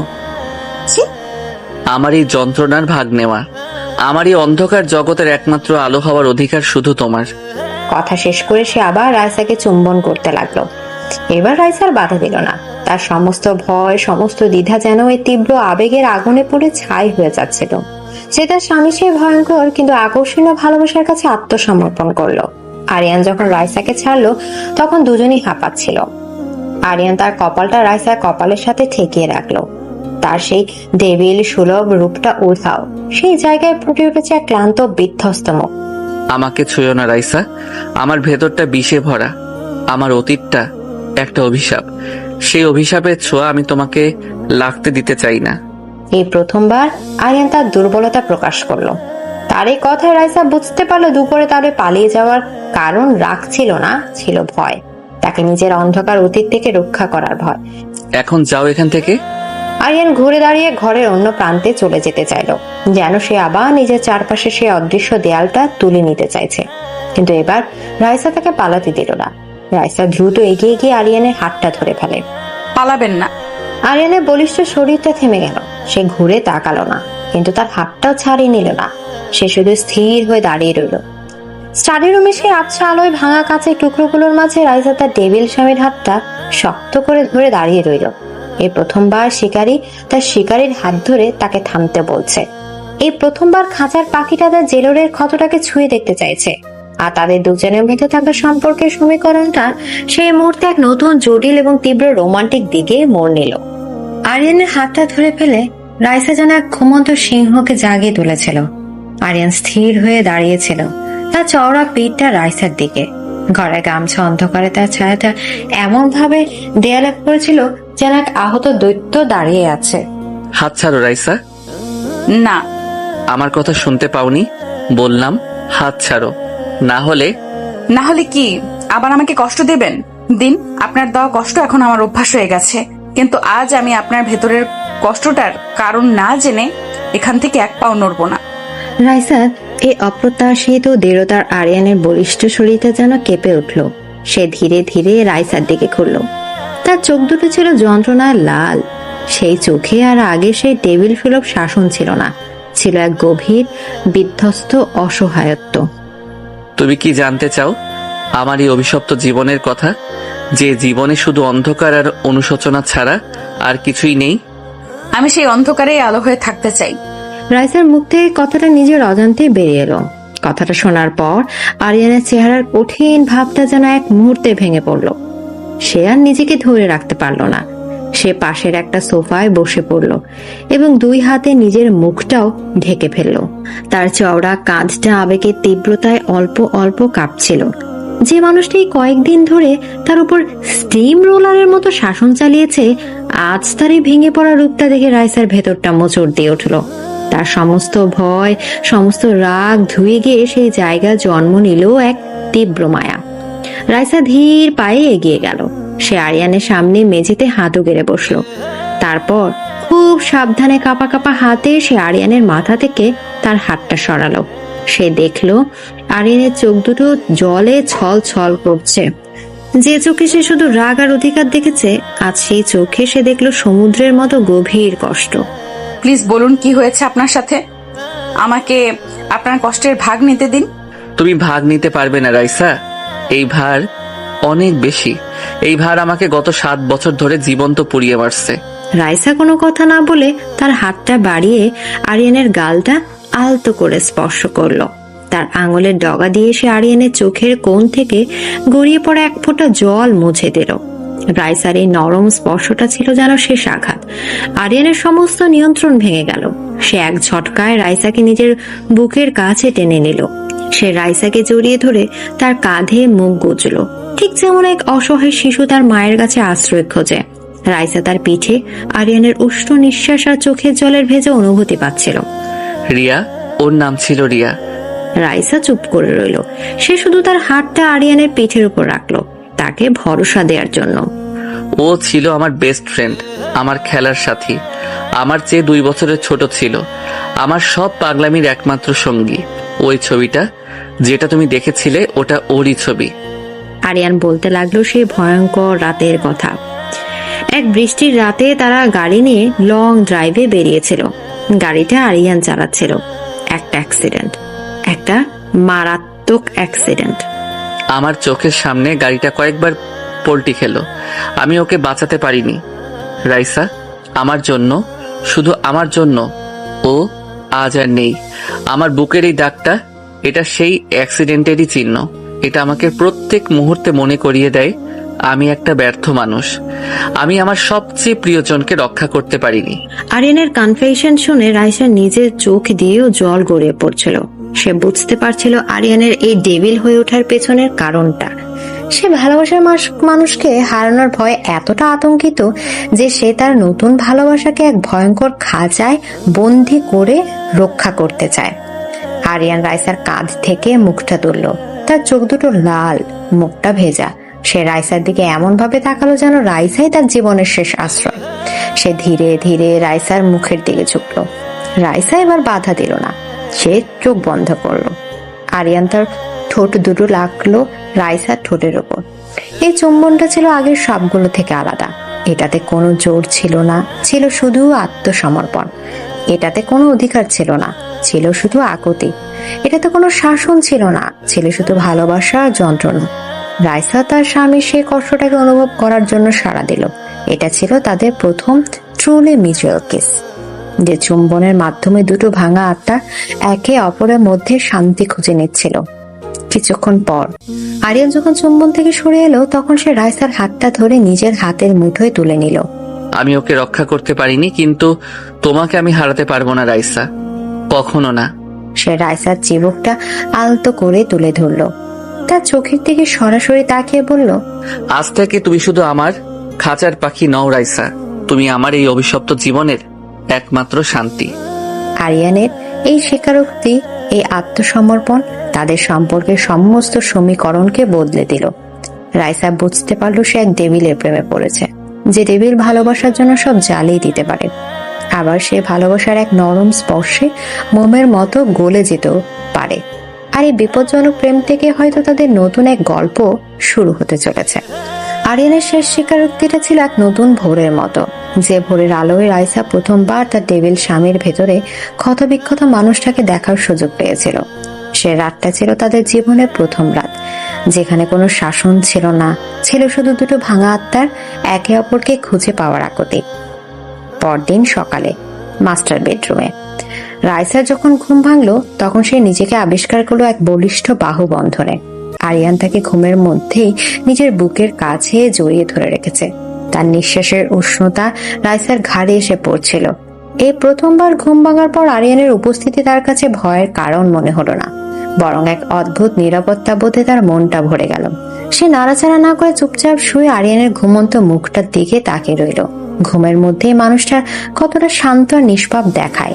সেই ধারালো চোয়াল, সেই কঠিন ঠোঁট, সবকিছুই ঘুমের মধ্যে নরম হয়ে এসেছে। কে বলবে এই মানুষটার ভেতরে একটা ভয়ঙ্কর ডেভিল বাস করে? এভাবে তাকিয়ে থাকলে কিন্তু আমি আবার ঘুমাতে পারবো না। রাইসা চমকে উঠল। সে ভেবেছিল আরিয়ান ঘুমিয়ে আছে। সে লজ্জা পেয়ে মুখটা ঘুরিয়ে নিতেই আরিয়ান তার বাহুবন্ধন আরো শক্ত করল। ছাড়ুন, সকাল হয়ে গেছে। আরিয়ান রাইসার দিকে পুরোপুরি ঘুরে তার চোখের দিকে তাকিয়ে, সকাল তো আমার অনেক আগেই হয়েছে, যখন তুমি আমার বুকে মাথা রেখে ঘুমিয়েছিলে। আরিয়ান তার এক হাত দিয়ে রাইসার গালটা আলতো করে স্পর্শ করল। আমার শান্তিকে এত কাছ থেকে দেখার সুযোগ আমি হাতছাড়া করতে পারি? কথা শেষ করে সে আর কোনো উত্তরের অপেক্ষা করলো না। সে ধীরে ধীরে রাইসার মুখের দিকে ঝুঁকলো এবং তার ঠোঁটের উপর নিজের ঠোঁট দুটো রাখলো। এই চুম্বনটা ছিল ভোরের আলোর মতোই নরম আর উষ্ণ। এটাতে কোনো ছিল না জোর, ছিল শুধু গভীর আবেগ আর ভালোবাসা। রাইসাও তার নিজের অজান্তে এই চুম্বনে সাড়া দিল। তার হাতটা কখন যে আরিয়ানের চুলের মধ্যে ডুবে গেছে সে নিজেও জানে না। এই প্রথমবার সে তার স্বামীকে ভালোবাসা ফিরিয়ে দিল সমস্ত দ্বিধা ভুলে। ব্রেকফাস্ট টেবিলে সকালের নাস্তার পরিবেশটা ছিল একেবারে অন্যরকম। আরিয়ান টেবিলের মাথায় বসেনি, সে রাইসার ঠিক পাশের চেয়ারটাতেই বসেছিল। সে নিজের হাতে রাইসার প্লেটে খাবার তুলে দিচ্ছিল, বারবার জিজ্ঞেস করছিল তার আর কিছু লাগবে কিনা। আমার আজ একবার ভার্সিটিতে যেতে হবে। লাইব্রেরি থেকে ফাইনাল প্রজেক্টের জন্য কয়েকটা বই আনার দরকার। বেশ। রাইসা তো অবাক। সে ভেবেছিল আরিয়ান হয়তো আবার কোনো শর্ত দেবে বা তাকে যেতে দেবে না। তাহলে আমি ড্রাইভারকে বলে দিচ্ছি। আরিয়ান রাইসার কথায় বাধা দিয়ে, ড্রাইভার কেন? তোমার স্বামী এখনো মরে যায়নি রাইসা। মানে আপনি আমার সাথে যাবেন? আমার শান্তিকে আমি এক মুহূর্তের জন্যেও চোখের আড়াল করতে পারি না। যদি লাইব্রেরির বইগুলোর মধ্যে তুমি হারিয়ে যাও। আরিয়ানের এই পজিটিভনেসের ধরনটা বদলে গেছে। এখন এটা শাসন নয়, বরং ভালোবাসার এক মিষ্টি আবদারে পরিণত হয়েছে। রাইসা কিছু না বলে শুধু লজ্জা পেয়ে হাসলো। ভার্সিটি ক্যাম্পাসে আরিয়ান চৌধুরী দেশের অন্যতম শীর্ষস্থানীয় ব্যবসায়ী। যখন তার কালো রেঞ্জ রোভার থেকে নেমে ভার্সিটি ক্যাম্পাসে ঢুকলো তখন যেন একটা ছোটখাটো ঝড় বয়ে গেল। কিন্তু সবচেয়ে বড় ঝড়টা উঠলো তখন যখন সবাই দেখলো সে গাড়ি থেকে নেমে রাইসার জন্য দরজা খুলে দিল এবং তার হাতটা নিজের হাতের মুঠোয় নিয়ে নিল। আরিয়ানের উপস্থিতি, তার আত্মবিশ্বাসী হাঁটাচলা আর রাইসার হাত ধরে রাখা, এই দৃশ্যটা ছিল সবার কাছে এক অবিশ্বাস্য ব্যাপার। রাইসার বান্ধবীরা দূর থেকে হা করে তাকিয়েছিল। কিরে, এটা স্বপ্ন না তো?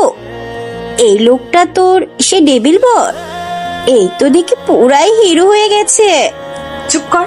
ঠিক তখনই তাদের সামনে রাহুল এসে পড়ল।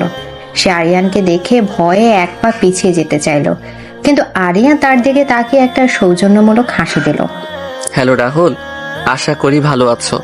আর তোমার বাবার কন্ট্রাক্টও অ্যাপ্রুভ হয়ে গেছে। Thank you so much sir. Aryan শুধু মাথা নাড়ল। তার এই একটা হাসিতেই ছিল ক্ষমতা আর ভালোবাসার দ্বৈত প্রদর্শন। সে সবাইকে বুঝিয়ে দিল রাইসা তার আর রাইসার সাথে জড়িত সবকিছুই তার কাছে গুরুত্বপূর্ণ। লাইব্রেরির নীরব পরিবেশেও তাদের নিয়ে কানা ঘুষা থামছিল না। রাইসা যখন বই খুঁজছিল তখন আরিয়ান তার পেছন পেছন হাঁটছিল, যেন সে তার ছায়া সঙ্গী। রাইসা উপরে তাকের দিকে তাকিয়ে, ইস, বইটা বড্ড উপরে, হাত পাচ্ছি না। রাইসা যখন পায়ের আঙুলের উপর ভর দিয়ে বইটা পড়ার চেষ্টা করছিল তখন সে হঠাৎ করেই তার পেছনে আরিয়ানের শরীরের উষ্ণ উপস্থিতি অনুভব করলো। আরিয়ান তার ঠিক পেছনে এসে দাঁড়িয়েছিল। সে এক হাতে রাইসার কোমর জড়িয়ে ধরে তাকে নিজের শরীরের সাথে মিশিয়ে নিল আর অন্য হাতটা উঁচু করে তাক থেকে বইটা নামিয়ে আনলো। আমি থাকতে তোমার কোনো কিছুতেই কষ্ট করতে হবে না, শান্তি। আরিয়ানের উষ্ণ নিঃশ্বাস আর গভীর কণ্ঠস্বর রাইসার শরীরে এক অদ্ভুত শিহরণ বইয়ে দিল। চারপাশ এত মানুষ, কিন্তু তাদের দুজনের জগৎটা যেন এক মুহূর্তের জন্য আলাদা হয়ে গিয়েছিল। রাইসার মুখটা লজ্জায় লাল হয়ে গেল। ফেরার পথে গাড়িতে গাড়িটা যখন ভার্সিটি গেট ছেড়ে বেরিয়ে এলো তখন রাইসার মুখে ছিল এক তৃপ্তির হাসি। এই প্রথমবার তার নিজেকে বন্দি মনে হলো না, বরং পৃথিবীর সবচেয়ে ভাগ্যবতী নারী মনে হলো। আরিয়ান এক হাতে স্টিয়ারিং ধরেছিল আর অন্য হাতে ধরেছিল রাইসার হাত। ঠিক সেই মুহূর্তে আরিয়ানের ফোনটা বেজে উঠলো। স্ক্রিনে আননোন নাম্বার লেখাটা দেখেই আরিয়ানের মুখের হাসিটা মিলিয়ে গেল। তার চেহারাটা মুহূর্তেই কঠিন হয়ে উঠল। হ্যালো। ফোনের ওপাশ থেকে কি বলা হলো তা শোনা গেল না, কিন্তু আরিয়ানের চোখ দুটো জ্বলে উঠল। সে আবার ফিরে এসেছে? কোথায়? তাকে আমার সামনে নিয়ে আসো। জীবিত। জীবিত শব্দটার উপর সে এমন ভাবে জোর দিল যা শুনে রাইসার বুকের ভেতরটা কেঁপে উঠল। আরিয়ান ফোনটা কেটে দিল। গাড়ির ভেতরে সেই সুন্দর রোমান্টিক পরিবেশটা এক মুহূর্তে উধাও হয়ে গেল। সেই জায়গায় ফিরে এলো এক দম বন্ধকর উত্তেজনা। কে কে ফিরে এসেছে আরিয়ান? আরিয়ান গাড়িটা রাস্তার পাশে দাঁড় করালো। সে রাইসার দিকে পুরোপুরি খুলল। তার সে প্রেমিক রূপটা আর নেই। সেই জায়গায় ফিরে এসেছে সেই পুরনো ডেভিল, কিন্তু এবার তার চোখে রাইসার জন্য কোনো শাসন নেই, আছে তীব্র উদ্বেগ আর ভয়। সেই রাইসার মুখটা তার দুই হাতের আঁচলে তুলে নিল। শোনো রাইসা, আমি কি বলছি মন দিয়ে শোনো। এখন থেকে তুমি এক মুহূর্তের জন্যও আমার চোখের আড়াল হবে না, এক সেকেন্ডের জন্যও না। বুঝতে পারছো আমার কথা? আরিয়ানের কণ্ঠস্বরে এমন এক ভয়ঙ্কর আকুতি ছিল যা দেখে রাকিস্তা বুঝতে পারলো তাদের সে শান্তির আকাশটা কেটে গেছে। আবার কোনো ভয়ঙ্কর ঝড় তাদের দিকে ধেয়ে আসছে, আর সেই ঝড়ের হাত থেকে তাকে রক্ষা করার জন্য তার ডেভিল স্বামী আবার তার সেই পুরনো ভয়ঙ্কর রূপে ফিরে এসেছে। আরিয়ানের সেই আদেশ মিশ্রিত আকুতিটা গাড়ির ভেতরের বাতাসকে ভারী করে তুলেছিল। রাইসার বুকের ভেতরটা ভয়ে ধুকপুক করছিল, কিন্তু তার চেয়েও বেশি ছিল আরিয়ানের জন্য এক তীব্র উদ্বেগ। সে তার প্রেমিকের চোখে যে ভয়টা দেখেছিল সেটাকে সে উপেক্ষা করতে পারল না। রাইসা আরিয়ানের হাতটা নিজের হাতের মুঠোয় নিয়ে, আরিয়ান আমার দিকে তাকান। সে কে?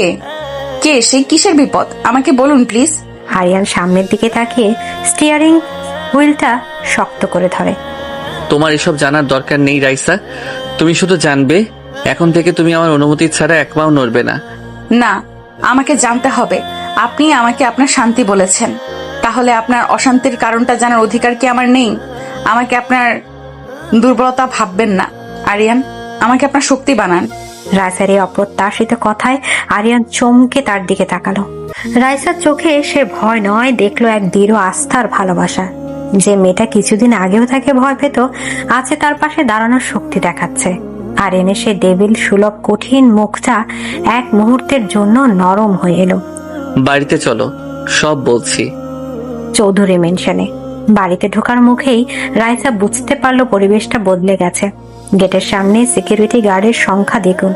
বাড়ির চারপাশে আজ ছিল সাধারণের চেয়ে অনেক বেশি তৎপরতা। তাদের সুন্দর ভালোবাসার আশ্রয়টা যেন এক মুহূর্তে এক দুর্গে পরিণত হয়েছে। আরিয়ান রাইসাকে নিয়ে সোজা তার স্টাডি রুমে ঢুকলো। এই সেই ঘর যেখানে সে প্রথমবার আরিয়ানের যন্ত্রণা কাতর রূপটা দেখেছিল। আরিয়ান দরজাটা বন্ধ করে দিল এবং রাইসাকে সোফায় বসতে বলল। ভিক্টর রয় চৌধুরী। কে সে? আমার চাচাতো ভাই। সম্পর্কে সেও চৌধুরী, কিন্তু এই নামটা সে ব্যবহার করে না। আজ থেকে প্রায় 25 বছর আগে আমার বাবা আর তার বাবার মধ্যে কোম্পানির মালিকানা নিয়ে ঝামেলা হয়েছিল। আমার চাচা হেরে গিয়েছিলেন। অপমানে লজ্জায় তিনি সপরিবারে আলাদা হয়ে যান এবং কয়েক বছর পর সুইসাইড করেন। রাইসা স্তব্ধ হয়ে শুনছিল। ভিক্টর তখন অনেক ছোট। সে তার বাবার মৃত্যুর জন্য আমাদের পরিবারকে, বিশেষ করে আমাকে দায়ী করে। সে মনে করে আমি তার সবকিছু কেড়ে নিয়েছি। কিন্তু রিয়ার সাথে এর কি সম্পর্ক? যেটাকে আমি এতদিন অ্যাক্সিডেন্ট ভেবে এসেছি সেটা আসলে অ্যাক্সিডেন্ট ছিল না রাইসা। আরিয়ানের গলাটা ধরে আসছিল। ওটা একটা সাজানো হত্যাকাণ্ড ছিল। ভিক্টরের প্রথম প্রতিশোধ। সে আমাকে মারতে চেয়েছিল। সেদিন গাড়িটা আমারই চালানোর কথা ছিল, কিন্তু শেষ মুহূর্তে রিয়া গাড়ির স্টিয়ারিং এ বসে। ভিক্টরের লোকরা ভুলে করে আমার জায়গায় রিয়াকে। আরিয়ান আর কথাটা শেষ করতে পারল না।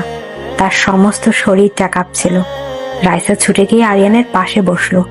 সে তার হাতটা শক্ত করে ধরল। আজ সে প্রথমবার তার স্বামীর এই ভয়ঙ্কর অতীতের সম্পূর্ণ ছবিটা দেখতে পেল। সে বুঝতে পারলো আরিয়ানের এই অতিরিক্ত পজিটিভনেস, এই শাসন সবকিছুর পেছনে লুকিয়ে আছে তার প্রিয়জনকে আবারও হারানোর এক তীব্র ভয়। কিছুক্ষণ পর আরিয়ানের হেড অফ সিকিউরিটি রাশেদ ঘরে ঢুকলো। সে আরিয়ানের সামনে কিছু ফাইল রাখলো। স্যার, খবর কোন ফার্মোর ডিরেক্টর দেখে ফিরেছে। এয়ারপোর্টের ফুটেজে তাকে দেখা গেছে। আমি বাড়ির চারপাশে একটা ফাঁকও দেখতে চাই না রাশেদ। প্রত্যেকটা এন্ট্রি আর এক্সিট পয়েন্টে 24 ঘন্টা নজর থাকবে। ম্যাডামের সিকিউরিটি 3 গুণ বাড়িয়ে দাও। তার স্টুডিওর বাইরেও 2 জন গার্ড থাকবে। জি স্যার। রাশেদ চলে যাওয়ার পর আরিয়ান রাইসার দিকে ঘুরলো। তার সেই কঠিন বাবুসার রূপটা মিলিয়ে গিয়ে আবার ফিরে এলো সেই প্রেমিক সত্তা। সে রাইসার হাত ধরে তাকে টেনে তুললো এবং জানালার কাছে নিয়ে গেল। আরিয়ান বাইরের দিকে তাকিয়ে, ওই দেখো, ওই প্রত্যেকটা গেটে, প্রত্যেকটা কোনায় আমার সবচেয়ে বিশ্বাসী লোক দাঁড়িয়ে আছে। এই বাড়ির দেয়াল ভেদ করে একটা মশা ঢোকারও অনুমতি নেই। সে রাইসাকে নিজের দিকে ঘোরালো। তার 2 হাত দিয়ে রাইসার মুখটা তুলে ধরলো। আর তুমি তো শুধু এই বাড়িতেই থাকো না রাইসা, তুমি থাকো আমার হৃৎপিণ্ডের ভেতরে। কথা শেষ করে সে রাইসার ঠোঁটে একটা গভীর চুম্বন করলো। এই চুম্বনে ছিল ভালোবাসা, আস্থা আর তীব্র অধিকারবোধ। আমি বেঁচে থাকতে তোমার গায়ে একটা আঁচড়ও পড়তে দেব না, এটা আমার শপথ। আরিয়ান জরুরি মিটিং এ ব্যস্ত হয়ে পড়ার পর রাইসা তার স্টুডিওতে চলে এলো। তার চারপাশ কড়া নিরাপত্তা, কিন্তু তার মনটা ছিল অস্থির। সে চেষ্টা করছিল ডিজাইনের মধ্যে ডুবে গিয়ে বাইরের পৃথিবীটা ভয়ঙ্কর বাস্তবতাটাকে ভুলে থাকতে। সে তার বিশাল কম্পিউটার স্ক্রিনে একটা 3D মডেলিং সফটওয়্যারে কাজ করছিল। হঠাৎ করে স্ক্রিনটা কয়েক মুহূর্তের জন্য নিভে গিয়ে আবার জ্বলে উঠলো। রাইসা ভাবলো হয়তো ভোল্টেজের সমস্যা, কিন্তু এরপর যা হলো তার জন্য সে প্রস্তুত ছিল না। তার ডিজাইন সফটওয়্যারের মাঝখানে একটা কালো টেক্সট বক্স খুলে গেল এবং সেখানে কেউ যেন রিয়েল টাইমে টাইপ করতে শুরু করলো। তোমার খাঁচাটা খুব সুন্দর পাখি। রাইসার বুকের ভেতরটা হিম হয়ে গেল। তার হাত পা ঠান্ডা হয়ে আসছিল। এটা কে করেছে, কিভাবে? কিন্তু খাঁচার দরজা ভাঙতে খুব বেশি সময় লাগে না। রাইসা ভয়ে চিৎকার করতে চাইলো, কিন্তু তার গলা দিয়ে কোনো স্বর বেরোলো না। সে মাউস দিয়ে বক্সটা বন্ধ করার চেষ্টা করলো, কিন্তু পারলো না। আরিয়ান কি তোমাকে বলেছে রিয়া দেখতে ঠিক তোমার মতোই হাসতো? এই শেষ বাক্যটা ছিল রাইসার জন্য সবচেয়ে বড় আঘাত। তার মানে শত্রু শুধু বাইরে নয়, সে তার খোঁজ খবরও রাখে, সে তাদের ব্যক্তিগত কথাও জানে। মেসেজটা এক ঝটকায় উধাও হয়ে গেল, আর তার জায়গায় স্ক্রিনের মাঝখানে ফুটে উঠলো টকটকে লাল একটা গোলাপের ছবি, যে গোলাপের পাপড়ি বেয়ে রক্ত ঝরছে। এরপর কম্পিউটারটা হঠাৎ করে শাটডাউন হয়ে গেল। স্টুডিওর উজ্জ্বল আলোয় কড়া নিরাপত্তার ঘেরা টুপের মধ্যে বসে রাইসা ভয়ে কাঁপতে লাগলো। সে বুঝতে পারলো ডেভিডের শত্রু শুধু শক্তিশালী নয়, সে অদৃশ্য। আর সে ইতিমধ্যে দুর্গের ভেতর ঢোকার পথ খুঁজে বের করে ফেলেছে। কম্পিউটারের অন্ধকার স্ক্রিনটার দিকে তাকিয়ে রাইসার মনে হচ্ছিল সে যেন এক অতল গহ্বরের দিকে তাকিয়ে আছে। ডিক্টরের পাঠানো মেসেজের শেষ বাক্যটা, আরিয়ানকে তোমাকে বলেছে রিয়া দেখতে ঠিক তোমার মতোই হাসতো। একটা বিষাক্ত সাপের মতো তার আত্মাকে দংশন করেছিল। তার মানে শত্রু শুধু তার অস্তিত্ব সম্পর্কেই জানে না, সে তাদের সম্পর্কের সবচেয়ে দুর্বল এবং যন্ত্রণাদায়ক জায়গাটাও চেনে। কয়েক মুহূর্তের জন্য তার পুরো শরীরটা অবশ হয়ে গিয়েছিল। তারপর তার ভেতর থেকে একটা তীব্র চিৎকার বেরিয়ে এলো। আরিয়ান! তার আর্তনাদ রাতের নীরবতা ছিন্ন ভিন্ন করে দিল। স্টুডিওর বাইরে থাকা গার্ডরা এক ঝটকায় দরজা খুলে ভেতরে ঢুকলো, আর তাদের পেছন পেছন প্রায় ঝড়ের বেগে ঘরে প্রবেশ করলো আরিয়ান। তার মিটিং অসমাপ্ত রেখে সে ছুটে এসেছে। সে রাইসাকে দেখলো, ভয়ে ফ্যাকাশে কাঁপতে থাকা রাইসা, যে তার হাতটা দিয়ে কম্পিউটারের অন্ধকার স্ক্রিনটার দিকে ইশারা করছে। কম্পিউটার, একটা মেসেজ। ওখানে এই বাড়ির ভেতরে। আরিয়ানের মুখের কোমল ভাবটা এক মুহূর্তে উধাও হয়ে গেল। তার চেহারাটা গ্রানাইট পাথরের মতো কঠিন হয়ে উঠল। সে এক লাফে কম্পিউটারের কাছে গেল, কিন্তু স্ক্রিনটা তখন পুরোপুরি অন্ধকার। এক্ষুনি আমার সাইবার সিকিউরিটির হেডকে লাইনে নাও। এই বাড়ির সমস্ত ইন্টারনাল নেটওয়ার্ক, ওয়াইফাই সবকিছু শাটডাউন করে দাও। এই রুমটা সিল করো। আমার অনুমতি ছাড়া এখানে কেউ ঢুকবে না। তার আদেশগুলো ছিল এক আর্মি জেনারেলের মতো। গার্ডরা সঙ্গে সঙ্গে কাজে লেগে গেল। আরিয়ান তার সেই রুথলেস সিইও এর রূপে ফিরে গিয়েছিল, কিন্তু পরক্ষণে সে ঘুরলো এবং রাইসার দিকে তাকালো। তার সেই কঠিন রূপটা আবার গলে জল হয়ে গেল। সে দ্রুত পায়ে রাইসার কাছে এসে তাকে নিজের বুকে জড়িয়ে ধরল। রাইসার কাঁপতে থাকা শরীরটাকে সে তার বলিষ্ঠ বাহু বন্ধনে আশ্রয় দিল। আমি এখানে, আমি আছি, ভয় পেও না। শান্তি, নিঃশ্বাস নাও, আমার সাথে নিঃশ্বাস নাও। আরিয়ানের বুকের ধুকপাগানের শব্দ আর তার গলার স্বরের গভীরতায় রাইসার ভয়টা একটু একটু করে কমতে লাগলো।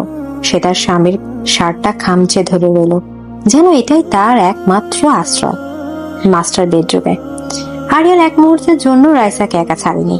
সে তাকে কোলে তুলে স্টুডিও থেকে তাদের ঘরে নিয়ে এলো। তারপর তাকে বিছানায় বসিয়ে নিজে গিয়ে পানি নিয়ে এলো। তার সমস্ত কাজে ছিল এক তীব্র অস্থিরতা, গভীর যত্ন। রাইসা কাঁপা কাঁপা গলায় আরিয়ানকে মেসেজের প্রতিটা কথা বলল। বিশেষ করে শেষ বাক্যটা বলার সময় তার গলাটা ধরে এলো। ও বলেছে রিয়াও নাকি আমার মতোই হাসতো।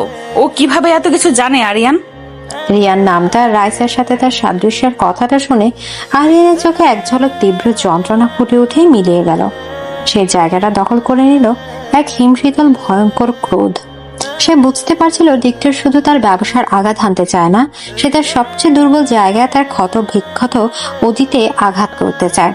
আরিয়ান বিছানায় রাইসার পাশে বসে তাকে নিজের কোলে টেনে নিয়ে, সে আমার সবচেয়ে দুর্বল জায়গায় আঘাত করার চেষ্টা করছে রাইসা। আরিয়ান রাইসার মাথায় হাত বোলাতে লাগলো। আর তুমি আমার সবচেয়ে বড় দুর্বলতা এবং আমার সবচেয়ে বড় শক্তি। ভিক্টর জানে না সে কার সাথে খেলতে এসেছে। সে আমার অতীতের এক ভূতের সাথে লড়তে চাইছে, কিন্তু সে জানে না যে আমার বর্তমানটা কতটা শক্তিশালী। কথা শেষ করে আরিয়ান রাইসার মুখের দিকে তাকালো। তার চোখে ছিল আগুন। সে রাইসার ঠোঁটে একটা চুম্বন করলো। এই চুম্বনটা ছিল মরিয়া, তীব্র এবং পজিটিভ। এই চুম্বনের মাধ্যমে সে যেন রাইসাকে নয় বরং নিজেকেই প্রতিশ্রুতি দিচ্ছিল। ও তোমাকে আমার কাছ থেকে কেড়ে নিতে চায়, কারণ ও জানে তুমি আমার নিঃশ্বাস। কিন্তু ও এটা জানে না যে নিঃশ্বাস ছাড়া এই শরীরটা বেঁচে থাকে না, একটা জীবন্ত লাশে পরিণত হয়। আর লাশ কোনো নিয়ম মানে না। রাইসা আরিয়ানের স্টাডি রুমে। আরিয়ান রাইসাকে একা রাখতে রাজি হলো না। সে তাকে নিয়ে তার ওয়্যার রুমে, অর্থাৎ তার স্টাডি রুমে চলে এলো, যেখানে তার সিকিউরিটি টিম কাজ করছিল। রাইসা দেখলো এক অন্য আরিয়ানকে, যে তার প্রেমিক বা স্বামী নয়, একজন ঠান্ডা মাথা স্ট্র্যাটেজিস্ট। তার সাইবার এক্সপার্ট ভিডিও কলে লাইনে ছিল। স্যার, হ্যাকটা খুব সফিস্টিকেটেড ছিল। মাল্টিপল প্রক্সি সার্ভার করে আইপি অ্যাড্রেস করে লুকানো হয়েছে। আমরা ট্রেস করার আগেই ওরা বেরিয়ে গেছে। কিন্তু কি স্যার, ওরা শুধু মেসেজ পাঠিয়ে বেরিয়ে যায়নি, ওরা আমাদের নেটওয়ার্কে একটা গোস্ট প্রোগ্রাম রেখে গেছে, যার মাধ্যমে ওরা হয়তো এখনো সার্ভিসেস সিস্টেমের উপর নজর রাখতে পারছে। কথাটা শোনার সাথে সাথে ঘরের তাপমাত্রা যেন আরো কয়েক ডিগ্রি কমে গেল। তার মানে শত্রু এখনো তাদের দেখছে, তাদের প্রতিটা পদক্ষেপের উপর নজর রাখছে। সিস্টেমটা আইসোলেট করে দাও আর আমাদের ব্যাকআপ সিকিউরিটি প্রোটোকল অ্যাক্টিভেট করো। আমি চাই 24 ঘন্টার মধ্যে এই ঘোস্ট আমার সিস্টেম থেকে দূর হবে। টিমকে নির্দেশ দিয়ে আরিয়ান কলটা কেটে দিল। সে ঘরের বিশাল স্ক্রিনের দিকে তাকিয়েছিল, যেখানে বাড়ির প্রত্যেকটা কোণার সিসিটিভি ফুটেজ দেখা যাচ্ছিল। রাইসা তখন চুপ করে সব দেখছিল। সে তার স্বামীর কাঁধে কতটা দায়িত্ব, কতটা বিপদ তা আজ কাছ থেকে দেখলো। তার আর ভয় করলো না, বরং আরিয়ানের জন্য তার মায়া হতে লাগলো। সে ধীর পায়ে আরিয়ানের পেছনে গিয়ে দাঁড়ালো। তারপর কিছু না বলে তার দুই হাত দিয়ে আরিয়ানের কোমর জড়িয়ে ধরে তার চওড়া পিঠে মাথা রাখলো। আমরা একসাথে এর মোকাবেলা করব আরিয়ান। আরিয়ান রাইসার হাতের উপর নিজের হাতটা রাখলো। তার কঠিন মুখটা একটু নরম হলো। সে রাইসার দিকে ঘুরলো আর রাইসাকে নিজের বাহু বন্ধনে নিল। হ্যাঁ, আমরা করব, কিন্তু তার আগে আমাকে একটা পুরনো হিসাব মেটাতে হবে। মানে? আরিয়ান রাইসার চোখের দিকে সরাসরি তাকিয়ে, কাল আমরা একটা জায়গায় যাব। তুমি আমার সেই অতীতটাকে নিজের চোখে দেখবে, যেটাকে আমি এতদিন সবার থেকে লুকিয়ে রেখেছি। আরিয়ানের চোখের দৃষ্টিটা ছিল তীব্র আর দৃঢ়। সময় এসেছে ভিক্টরকে এই মেসেজটা দেওয়ার, যে আমার শান্তিকে যে ছোঁয়ার চেষ্টা করে তার পরিণতি কতটা ভয়ঙ্কর হতে পারে। রাইসা বুঝতে পারছিল আরিয়ান আর শুধু আত্মরক্ষা করবে না, এবার সে আক্রমণ করবে। আর সে রাইসাকে সাথে নিয়ে যাচ্ছে তার সে অন্ধকারের অতীতের মুখোমুখি হতে, যেখান থেকে হয়তো এক নতুন ভয়ঙ্কর ঝড়ের শুরু হবে। এদিকে আরিয়ানের সেই ভয়ঙ্কর শপথের পর পুরো বাড়িটাকেই যেন এক যুদ্ধকালীন পরিস্থিতি তৈরি হয়েছিল। রাইসার প্রতিটা পদক্ষেপ, প্রতিটা মুহূর্ত এখন কঠোর নিরাপত্তার চাদরে মোড়া। কিন্তু অদ্ভুতভাবে এই বন্ধকর পরিবেশেও রাইসা ভয় পাচ্ছিল না, কারণ সে জানতো এই দুর্গের প্রতিটা দেয়াল, প্রতিটা পাহারাদার শুধু একজনের নির্দেশে চলছে, আর সেই একজন তাকে নিজের জীবনের চেয়েও বেশি ভালোবাসে। পরদিন সকালটা ছিল থমথমে। আরিয়ান খুব কম কথা বলছিল। তার পরনে ছিল কালো শার্ট আর ট্রাউজার্স, যা তার চেহারার কাঠিন্যকে আরো বাড়িয়ে তুলেছিল। রাইসা যখন তৈরি হয়ে নিচে নামলো, তখন আরিয়ান তার জন্য অপেক্ষা করছিল। তুমি তৈরি তো? আমি আপনার সাথে যে কোনো জায়গায় যেতে তৈরি আরিয়ান। রাইসার এই সিম্পল উত্তরে আরিয়ানের কঠিন মুখটাতে এক ঝলক নরম ভাব খেলে গেল। সে এগিয়ে এসে রাইসার হাতে একটা ছোট চৌকো আকৃতির লকেট ধরে দিল। এটা সব সময় তোমার গলায় থাকবে। এটা শুধু একটা লকেট নয়, একটা প্যানিক বাটন আর ট্র্যাকার। যদি কখনো কোনো পরিস্থিতিতে আমরা আলাদা হয়ে যাই বা তুমি সামান্যতম বিপদ অনুভব করো, শুধু এটা চেপে ধরবে। আমি পৃথিবীর যেখানে থাকি তোমার কাছে পৌঁছে যাব। এই উপহারটা কোনো প্রেমিক তার প্রেমিকাকে দেয় না, দেয় একজন যোদ্ধা তার সবচেয়ে মূল্যবান সম্পদকে রক্ষা করার জন্য। রাইসা কোনো কথা না বলে লকেটটা পরে নিল। গাড়িতে তাদের যাত্রাপথটা ছিল দীর্ঘ। তার শহরের কোলাহল ছেড়ে বেরিয়ে যাচ্ছিল। তাদের কালো আর্মার্ড গাড়ির সামনে পেছনে ছিল আরো দুটো সিকিউরিটি কনভয়। রাইসা প্রথমবার কাছ থেকে দেখেছিল আরিয়ান চৌধুরীর আসল জগৎ, যে জগতে ভালোবাসা আর বিপদ হাত ধরাধরি করে চলে। প্রায় 2 ঘন্টা পর তাদের গাড়িটা একটা নির্জন, প্রায় ভুলে যাওয়া রাস্তায় ঢুকলো। দুপাশে ঘন জঙ্গল। আরো কিছুক্ষণ চলার পর গাড়িটা এসে থামলো একটা বিশাল লোহার গেটের সামনে, যা মরিচাকা পড়ে প্রায় ধ্বংস হয়ে গেছে। গেটের ওপাশে যা দেখা যাচ্ছিল তা এক কথা অবিশ্বাস্য, একটা বিশাল পোড়া বাড়ি। এক সময় হয়তো এটা খুব সুন্দর কোনো মেনশন ছিল, কিন্তু এখন শুধু তার কঙ্কালটা দাঁড়িয়ে আছে। দেয়ালগুলো আগুনে পুড়ে কালো হয়ে গেছে। ছাদের জায়গায় ফাঁকা আকাশ, চারদিকটা বুনো লতা পাতায় ছেয়ে গেছে। এটা কোন জায়গা? আরিয়ান গাড়ির জানালা দিয়ে তাকিয়ে ভারী গলায়, এটা আমার শেষ হয়ে যাওয়ার জায়গা রাইসা, আর ভিক্টরের শুরু হওয়ার জায়গা। পোড়াবাড়ির ভেতরে গাড়ি থেকে নেমে আরিয়ান রাইসার হাতটা শক্ত করে ধরল। তার একসাথে সেই ধ্বংসস্তূপের দিকে এগিয়ে গেল। বাড়ির ভেতরে ঢোকার পর এক স্বেচ্ছাতে বা পোড়া গন্ধ রাইসার নাকে এসে লাগলো। আরিয়ান তাকে নিয়ে হাঁটতে হাঁটতে একটা বিশাল হলের মাঝখানে এসে দাঁড়ালো, যার ছাদটা পুরোপুরি ধসে পড়েছে। এখানে সেদিন পার্টিটা হয়েছিল। রিয়ার জন্মদিন ছিল। খুব সেজেছিল ও, ঠিক যেন একটা পরী। আরিয়ানের কণ্ঠস্বরটা অতীতের স্মৃতিতে ডুবে যাচ্ছিল। সেদিন খুব বৃষ্টি নেমেছিল। আমি ওকে বারবার বলেছিলাম এই বৃষ্টিতে গাড়ি নিয়ে বেরোনোর দরকার নেই, কিন্তু ও খুব জেদি ছিল, আমার কোনো কথাই শোনেনি। আরিয়ান একটা দীর্ঘশ্বাস ফেলল। আমাদের মধ্যে ঝগড়া হয়েছিল, খুব ঝগড়া। আমি ওর উপর চিৎকার করেছিলাম। আমার শেষ কথাগুলো, ওর সাথে আমার শেষ কথাগুলো ছিল শুধু রাগ আর বিরক্তি। এই স্বীকারোক্তিটা করার সময় আরিয়ানের গলাটা ধরে এলো। যে মানুষটা পুরো পৃথিবীর সামনে কঠিন হয়ে থাকে, সে আজ তার ভালোবাসার সামনে তার সবচেয়ে বড় দুর্বলতা, তার সবচেয়ে গভীর অনুশোচনার কথাটা স্বীকার করে নিল। রাইসা আরিয়ানের হাতটা আরো শক্ত করে ধরে। এটা আপনার ভুল ছিল না আরিয়ান, যা হওয়ার ছিল তা হয়েছে। এর পরিণাম আপনি নিজেকে দোষ দিতে পারেন না। পারি না?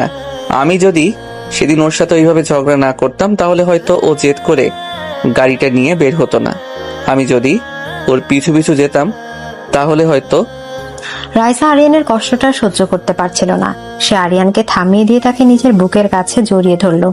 এই পোড়াবাড়ির ধ্বংসস্তূপের মাঝে দুটো বর্তমান মানুষ একে অপরের অতীতের ক্ষতটাকে সারিয়ে তোলার চেষ্টা করছিল।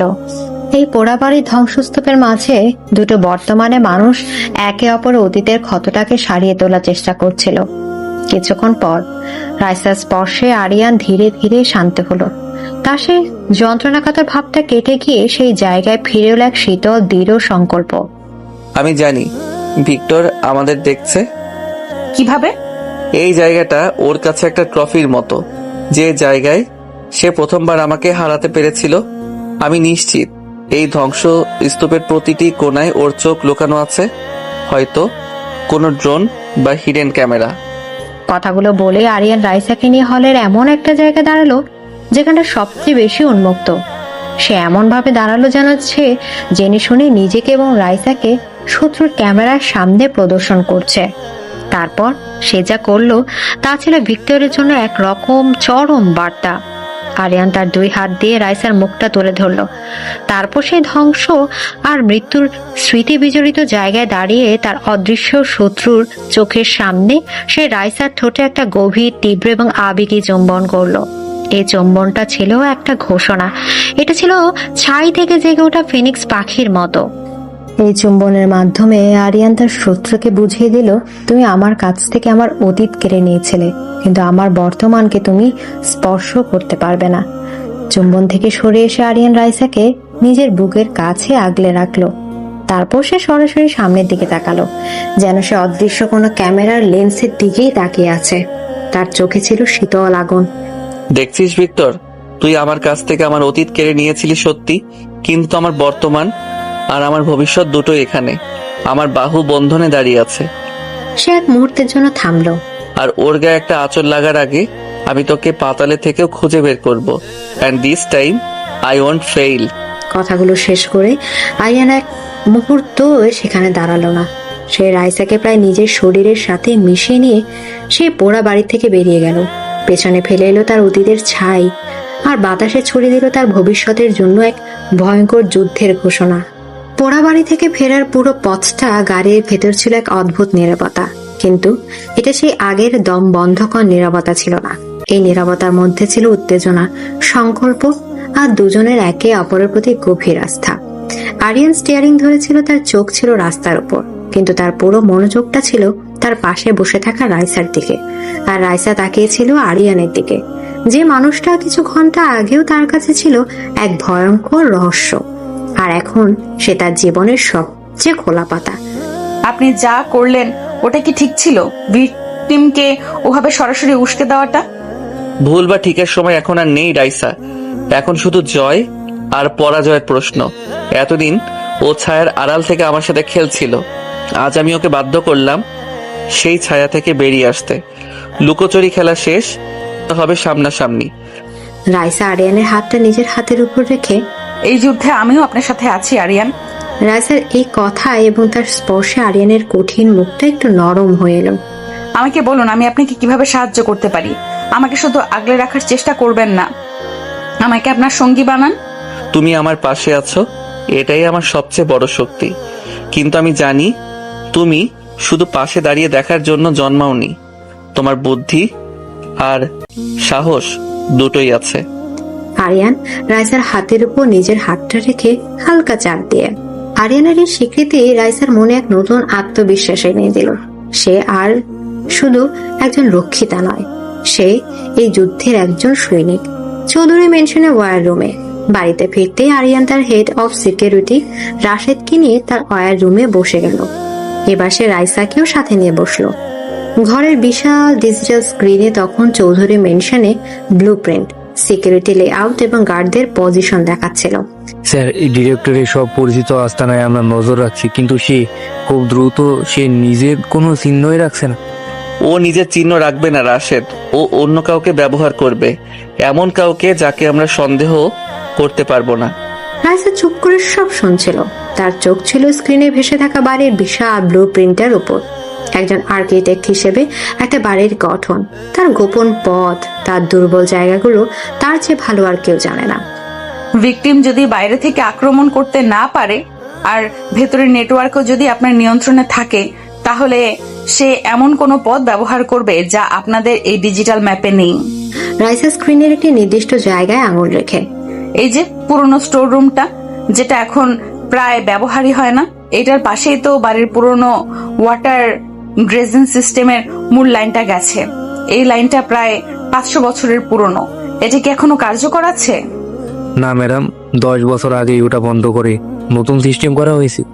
ওটা এখন পরিত্যক্ত। ঠিক তাই, পরিত্যক্ত জায়গায় হলো অনুপ্রবেশের জন্য সবচেয়ে নিরাপদ জায়গা। এই টানেলটা বাড়ির কোথা থেকে শুরু হয়ে কোথায় শেষ হয়েছে তার কোনো রেকর্ড কি আপনাদের কাছে আছে? রাশেদ আর আরিয়ান একে অপরের দিকে তাকালো। রাইসা এমন একটা সম্ভাবনার কথা বলেছে যা তাদের কারো মাথাতেই আসেনি। মানে এক্ষুনি একটা টিম নিয়ে ওই টানেলটা পরীক্ষা করো, ভেতরে বাইরে সবটা সিল করে দাও। রাশেদ চলে যাওয়ার পর আরিয়ান মুগ্ধ দৃষ্টিতে রাইসার দিকে তাকালো। তার চোখে ছিল বিস্ময় আর তীব্র গর্ব। রাতে মাস্টার বেডরুমে ব্যালকনিতে দীর্ঘ একটা উত্তেজনাপূর্ণ দিনের পর রাতের আকাশটা ছিল অস্বাভাবিক শান্ত। রাইসা ব্যালকনিতে দাঁড়িয়েছিল। আরিয়ান কখন যে নিঃশব্দে তার পেছনে এসে দাঁড়িয়েছে সে সেটা টেরই পায়নি। আরিয়ান তার 2 হাত দিয়ে রাইসার কোমর জড়িয়ে ধরে তাকে নিজের বুকের কাছে টেনে নিল। তার চিবুকটা রাখলো রাইসার কাঁধের উপর। আজ তুমি আমাকে আবার অবাক করে দিয়েছো রাইসা। রাইসা আরিয়ানের হাতের উপর নিজের হাত রেখে, কেন? আমি আপনার স্ত্রী। আপনার দুর্গে যদি কোনো ফাটল থাকে সেটা খুঁজে বের করা তো আমারই দায়িত্ব। আরিয়ান রাইসাকে নিজের দিকে ঘোরালো। আমি তোমাকে পাওয়ার জন্য 7 বছর অপেক্ষা করেছি সত্যি, কিন্তু আমি এটা জানতাম না যে আমি শুধু একজন স্ত্রীকে নয়, একজন রানীকে পেতে চলেছি। আমার এই রাজ্যের, আমার এই দুর্গের একমাত্র রানী। আরিয়ানের চোখে ছিল তীব্র আবেগ, ভালোবাসার গভীর আস্থা। সে রাইসার মুখের উপর ঝুঁকে এসে তাকে চুম্বন করলো। এই চুম্বনটা ছিল দিনের সমস্ত ক্লান্তি, সমস্ত ভয়কে ধুয়ে দেওয়ার মতো। এটা ছিল দুটো সঙ্গীর একে অপরের প্রতি নির্ভরতার প্রকাশ। আরিয়ান রাইসাকে কোলে তুলে নিয়ে ঘরের ভেতর চলে এলো। সে রাইসাকে বিছানায় শুইয়ে দিয়ে তার উপর ঝুঁকে পড়ল। তুমি আমার রাইসা, শুধু আমার। এই যুদ্ধের শেষে জয় বা হার যাই হোক, তুমি আমারই থাকবে। আমি সারা জীবন আপনারই থাকবো। আরিয়ান আর কোনো কথা বলল না। সে রাইসার ঠোঁটে, গলায়, কাঁধে ভালোবাসার চিহ্ন এঁকে দিতে লাগলো। রাইসাও তার স্বামীর সে তীব্র পজিটিভ ভালোবাসার কাছে নিজেকে সঁপে দিল। তাদের দুজনের শরীর আর আত্মা যেন এক হয়ে এই ভয়ঙ্কর রাতের মুখোমুখি হওয়ার জন্য শক্তি সঞ্চয় করছিল। মাঝরাতে রাইসা আরিয়ানের বুকের উপর মাথা রেখে ঘুমিয়েছিল। হঠাৎ করে আরিয়ানের ব্যক্তিগত ফোনটা, যেটা সে সবসময় নিজের কাছে রাখে, যেটা ভাইব্রেট করে উঠল। আরিয়ানের ঘুমের মধ্যে ফোনটা তুলে স্ক্রিনের দিকে তাকালো, আর সাথে সাথে তার পুরো শরীরটা পাথরের মতো শক্ত হয়ে গেল। তার মুখের সেই প্রেমিক রূপটা উধাও হয়ে গিয়ে ফিরে এলো এক হিম শীতল ভয়ঙ্কর টেবিলের ছাপ। কি হয়েছে আরিয়ান? আরিয়ান কোনো উত্তর দিল না। সে শুধু ফোনটা রাইসার চোখের সামনে ধরল। রাইসা দেখলো স্ক্রিনে একটা লাইভ ভিডিও চলছে। ভিডিওটা তাদের নিজেদের বাড়ির, অর্থাৎ রাইসার বাবা মায়ের বাড়ির ড্রয়িং রুমের। তার বাবা আর মা সোফায় বসে টিভি দেখছেন। তারা কিছুই জানেন না যে কোনো এক অদৃশ্য চোখ তাদের উপর নজর রাখছে। আর সেই ভিডিওর নিচে টাইপ করা একটা মেসেজ, তোমার আনিকে রক্ষা করছো, খুব ভালো, কিন্তু তোমার রাজ্যের সাধারণ প্রজাদের কথা কি ভুলে গেলে আরিয়ান? মেসেজটা পড়ার সাথে সাথে রাইসার বুকের ভেতরটা হিম হয়ে গেল। ভিক্টর তাদের দুর্গে ঢুকতে পারেনি, তাই সে আঘাত করেছে দুর্গের বাইরে সবচেয়ে দুর্বল জায়গায়। সে আরিয়ানের নয়, রাইসার দুর্বলতাটাকে টার্গেট করেছে। যুদ্ধটা শুধু আরিয়ান আর ভিক্টরের মধ্যে সীমাবদ্ধ রইল না, এটা এখন রাইসারও ব্যক্তিগত যুদ্ধে পরিণত হলো। এদিকে আরিয়ানের ফোন স্ক্রিনে ভেসে থাকা সেই লাইভ ভিডিওর নিচের লেখাটা ছিল একটা পারমাণবিক বোমার মতো, যা তাদের সদ্য খুঁজে পাওয়া শান্তির জগৎটাকে এক মুহূর্তে ধ্বংস করে দিয়েছিল। রাইসার হৃৎপিণ্ডটা যেন এক মুহূর্তের জন্য স্তব্ধ হয়ে গিয়েছিল। তার বাবা মা তার জীবনের সবচেয়ে নিরাপদ আশ্রয় আজ তার কারণে ভয়ঙ্কর বিপদের মুখে। আমার বাবা মা? আরিয়ান, ও আমার বাবা মায়ের ক্ষতি করবে। আমাকে এক্ষুনি যেতে হবে। আমি ওদেরকে ফোন করব। রাইসা বিছানা থেকে নামার জন্য ছটফট করে উঠল, কিন্তু আরিয়ানের লোহার মতো শক্ত হাতটা তাকে ধরে ফেলল। আরিয়ানের মুখে তখন কোনো অভিব্যক্তি নেই। তার চোখ দুটো হয়ে উঠেছে হিম শীতল, যেখানে আবেগের বদলে ছিল শুধু ঠান্ডা হিসেবে ক্রোধ। চুপ, একদম চুপ, এক পাও নড়বেন এখান থেকে। আপনি বুঝতে পারছেন না, ওরা বিপদে আছে। আমাকে যেতে দিন প্লিজ। আরিয়ান রাইসাকে নিজের দিকে ঘুরিয়ে তার 2 কাঁধ ধরে, আমি সবকিছু বুঝতে পারছি রাইসা, তোমার চেয়ে অনেক বেশি বুঝতে পারছি, আর তাই বলছি চুপ করো। এখন যদি তুমি ওদের ফোন করো বা কোনোভাবে ওদের সতর্ক করার চেষ্টা করো, তাহলে ভিক্টর বোঝা যাবে যে আমরা তার ফাঁদটা দেখে ফেলেছি, আর ঠিক সেই মুহূর্তেই ও আঘাত করবে। ওইটাই চাই আমরা যেন ভয় পেয়ে ভুল কিছু করি। আরিয়ান গলাটা ছিল বরফ শীতল, কিন্তু তার যুক্তিতে কোনো ভুল ছিল না। রাইসা কান্নায় ভয়ে কাঁপতে কাঁপতে আরিয়ানের বুকে ভেঙে পড়ল। আরিয়ান রাইসাকে শক্ত করে জড়িয়ে ধরে, কথা দিচ্ছি তোমার বাবা মায়ের গায়ে একটা আঁচড়ও লাগবে না, কিন্তু তার জন্য তোমাকে আমার উপর বিশ্বাস রাখতে হবে, পারবে না? রাইসা কোনো কথা না বলে শুধু মাথা নাড়ল। সে তার স্বামীর ওপর বিশ্বাস করা ছাড়া আর কিছুই করতে পারত না। আরিয়ান রাইসাকে নিয়ে তার ওয়ার রুমে চলে এলো। ঘরের বিশাল স্ক্রিনে তখন 2টো ভিডিও পাশাপাশি চলছিল। একটা ভিক্টরে পাঠানো লাইভ স্ট্রিম, আর অন্যটা আরিয়ানের নিজের সিকিউরিটি সিস্টেমের। আরিয়ান তার হেড অফ সিকিউরিটি রাশেদকে লাইনে নিল। রাশেদ, আমার শ্বশুর শাশুড়ির বাড়ির চারপাশে এই মুহূর্তে আমাদের সেরা টিম পাঠাও। Silent position. বাড়ির 1 কিলোমিটারের মধ্যে যেন একটা পাখিও ঢুকতে না পারে। প্রতিটা গলি, প্রতিটা ছাদ, সব আমার নিয়ন্ত্রণে চাই।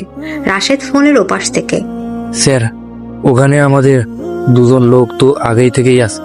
আমি 2জন লোক চাই না রাশেদ, আমি ওখানে একটা অদৃশ্য দুর্গ চাই। এক্ষুনি 5 মিনিটের মধ্যে আমি তোমার কনফার্মেশন চাই। আরিয়ানের এই রূপটা ছিল ভয়ঙ্কর। সে আর প্রেমিক বা স্বামী ছিল না, ছিল এক নির্মম সেনাপতি। আরো একটা কাজ, ভিক্টরের যতগুলো পরিচিত আস্তানা আছে সবগুলোতে একযোগে রেড করো। ওর ডান হাত বাম হাত পার্টনার যাকে পারো তুলে আনো।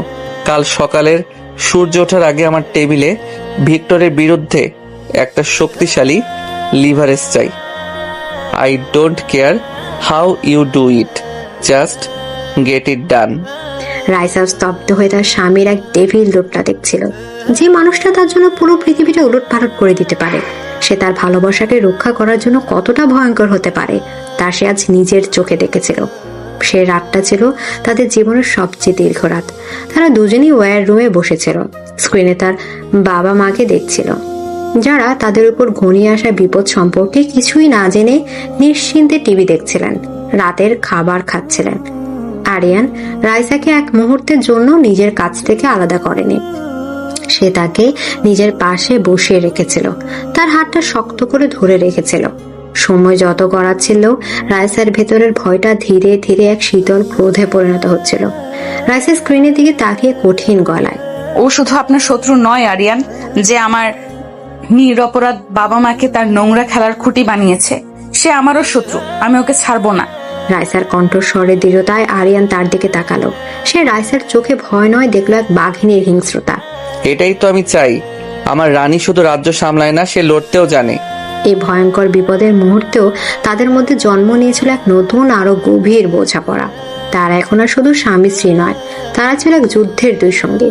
ভোরের ঠিক আগে যখন রাতের অন্ধকারটা ফিকে হয়ে আসছিল, ঠিক তখনই রাশেদের ফোনটা এলো। স্যার, ওরা এসেছে। 2টো লোক বাড়ির পিছনের দেওয়াল টপকে ভেতরে ঢোকার চেষ্টা করেছে। আমাদের স্নাইপাররা পজিশনে আছে। হুকুম দিন স্যার। না, ওদেরকে গুলি করবে না, let them get in. Ariyan রাইসার হাতে চাপ দিয়ে শান্ত থাকতে ইশারা করে। রাশেদ, ওরা ভেতরে ঢোকার সাথে সাথেই সমস্ত এক্সিট পয়েন্ট বন্ধ করে দেবে। আমি ওদেরকে জীবিত চাই। পরের কয়েকটা মিনিট ছিল রুদ্ধশ্বাস উত্তেজনা। রাইসা দেখলো 2টো ছায়া মূর্তি নিঃশব্দে তার বাবা মায়ের বাড়ির বাগানে প্রবেশ করলো। আর ঠিক তার পরেই আরিয়ানের টিমের সদস্যরা ভূতের মতো কোথা থেকে উদয় হয়ে সেই লোক দুটোকে জাপটে ধরে অদৃশ্য হয়ে গেল। পুরো অপারেশনটা শেষ হলো 1 মিনিটেরও কম সময়ে। স্যার, টার্গেট আমাদের হেফাজতে। গুড। তার বাবা মায়ের উপর থেকে তাৎক্ষণিক বিপদটা কেটে গেছে, কিন্তু যুদ্ধটা তখনও শেষ হয়নি।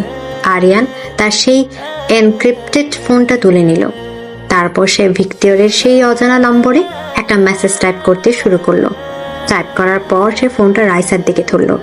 রাইসা দেখলো আরিয়ান লিখেছে, খেলার নিয়ম এখন বদলে গেছে ভিক্টর। এতদিন তুমি আমার পেছনে ছিলে, আজ থেকে আমি তোমার পেছনে থাকবো। তোমার প্রজাদের কথা বলছো? তোমার ওই ছোট বোনটা যে লন্ডনে আর্কিটেকচার নিয়ে পড়াশোনা করে, তার খবর কি? মেসেজটা পরে রাইসার পুরো শরীরটা কেঁপে উঠলো। আরিয়ান শুধু ভিক্টরের চালটাকে বানচাল করেনি, সে এবার ভিক্টরের দুর্বল জায়গায় পাল্টা আঘাত করেছে। আরিয়ান রাইসার চোখের দিকে তাকিয়ে মেসেজটা সেন্ড করে দিল।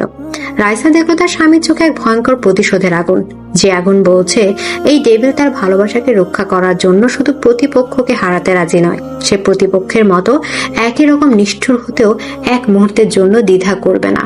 এদিকে আরিয়ানের পাঠানো মেসেজটা ছিল একটা ঘোষণা, একটা পাল্টা যুদ্ধের ঘোষণা।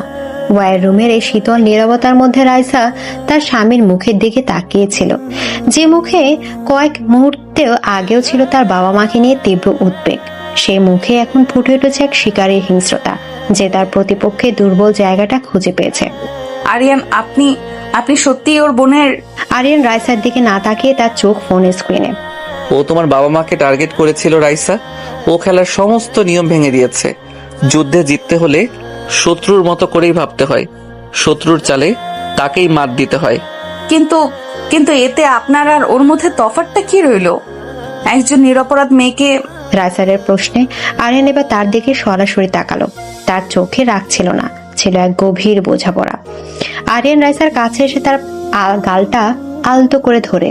তফাৎ আছে শান্তি, অনেক বড় তফাৎ আছে। ও আক্রমণ করে ধ্বংস করার জন্য, প্রতিশোধের আগুনে জ্বলার জন্য, আর আমি আক্রমণ করি রক্ষা করার জন্য। আমার পৃথিবী, আমার জগৎ, আমার সবকিছু শুধু তোমাকে ঘিরে। আর তোমাকে রক্ষা করার জন্য যদি আমাকে ওর চেয়েও বড় ডেভিল হতে হয়, তাহলে আমি 1000 বার হব। আরিয়ানের কণ্ঠস্বরে এমন এক তীব্র আবেগ আর সততা ছিল যে রাইসার সমস্ত দ্বিধার সমস্ত প্রশ্ন ধুয়ে মুছে গেল। এখন তুমি সিদ্ধান্ত নাও রাইসা, তুমি কি এই ডেভিলের পাশে থাকবে, যে তার ভালোবাসাকে রক্ষা করার জন্য যে কোনো পর্যায় পর্যন্ত যেতে পারে? রাইসা কোনো উত্তর দিল না। সে তার হাতটা বাড়িয়ে আরিয়ানের গালটা স্পর্শ করলো, আর চোখে ছিল অটুট বিশ্বাস। আমি আমার ডেভিলের পাশেই থাকবো সব সময়। এই কথাটাই ছিল আরিয়ানের জন্য যথেষ্ট। সে জেনে গেল এই যুদ্ধে সে একা নয়, তার রানী তার পাশে আছে। একই সময় ভিক্টরের আস্তানায় শহরের বাইরে এক পরিত্যক্ত ওয়্যার হাউসে বসে ভিক্টর তার ল্যাপটপের স্ক্রিনের দিকে তাকিয়েছিল। সে অপেক্ষা করছিল তার পাঠানো হুমকির জবাবে আরিয়ানের কাছ থেকে একটা আতঙ্কিত ফোন কলের। সে ভেবেছিল আরিয়ান তার কাছে ক্ষমা চাইবে, তার পায়ে পড়বে, কিন্তু তার বদলে যখন আরিয়ানের মেসেজটা ঢুকলো তখন ভিক্টরের পায়ের নিচের মাটি যেন সরে গেল। তোমার এই ছোট বোনটা যে লন্ডনে আর্কিটেকচার নিয়ে পড়াশোনা করে, তার খবর কি? এই একটা বাক্য ছিল ভিক্টরের সমস্ত অহংকার ভেঙে দেওয়ার জন্য যথেষ্ট। না, হে হতে পারে না। তার বোন রিয়াসা ছিল তার জীবনের একমাত্র দুর্বলতা। তার জন্য সে প্রতিশোধের খেলায় নেমেছিল। সে মরিয়া হয়ে লন্ডনে একটা নম্বরে ফোন লাগানোর চেষ্টা করতে লাগলো। তার সেই ধূর্ত ঠান্ডা মাথার শিকারী রূপটা উধাও হয়ে গিয়ে সেই জায়গায় ফুটে উঠল এক আতঙ্কিত ভাইয়ের মুখ। চৌধুরী মেনশনের ওয়্যার রুমে আরিয়ানের সাইবার এক্সপার্ট টিমের মুখে তখন চওড়া হাসি। স্যার গেমন, ভিক্টর আমাদের টোপ গিলেছে। সে প্যানিকড হয়ে লন্ডনে একটা নির্দিষ্ট নম্বরে বারবার ফোন করার চেষ্টা করছে, আর সিগন্যালটা খুব দুর্বল। কিন্তু আমরা ওই ডিজিটাল ফুটপ্রিন্ট ধরে ফেলেছি। আমরা ওর লোকেশন ট্রেস করার খুব কাছাকাছি। গুড, ওকে খেলতে দাও। ও যতবার ফোন করবে আমরা ওর তত কাছে পৌঁছাবো। আরিয়ানের চালটা ছিল নিখুঁত। সে জানতো ভিক্টরকে সরাসরি খুঁজে পাওয়া যাবে না, তাই সে ভিক্টরকে বাধ্য করলো নিজের গোপন আস্তানা থেকে বেরিয়ে আসার জন্য। ভোরের আলো ফোটার আগে ব্যালকনিতে দীর্ঘ একটা রুদ্ধশ্বাস অপেক্ষার পর ভোরের আলো ফুটছিল।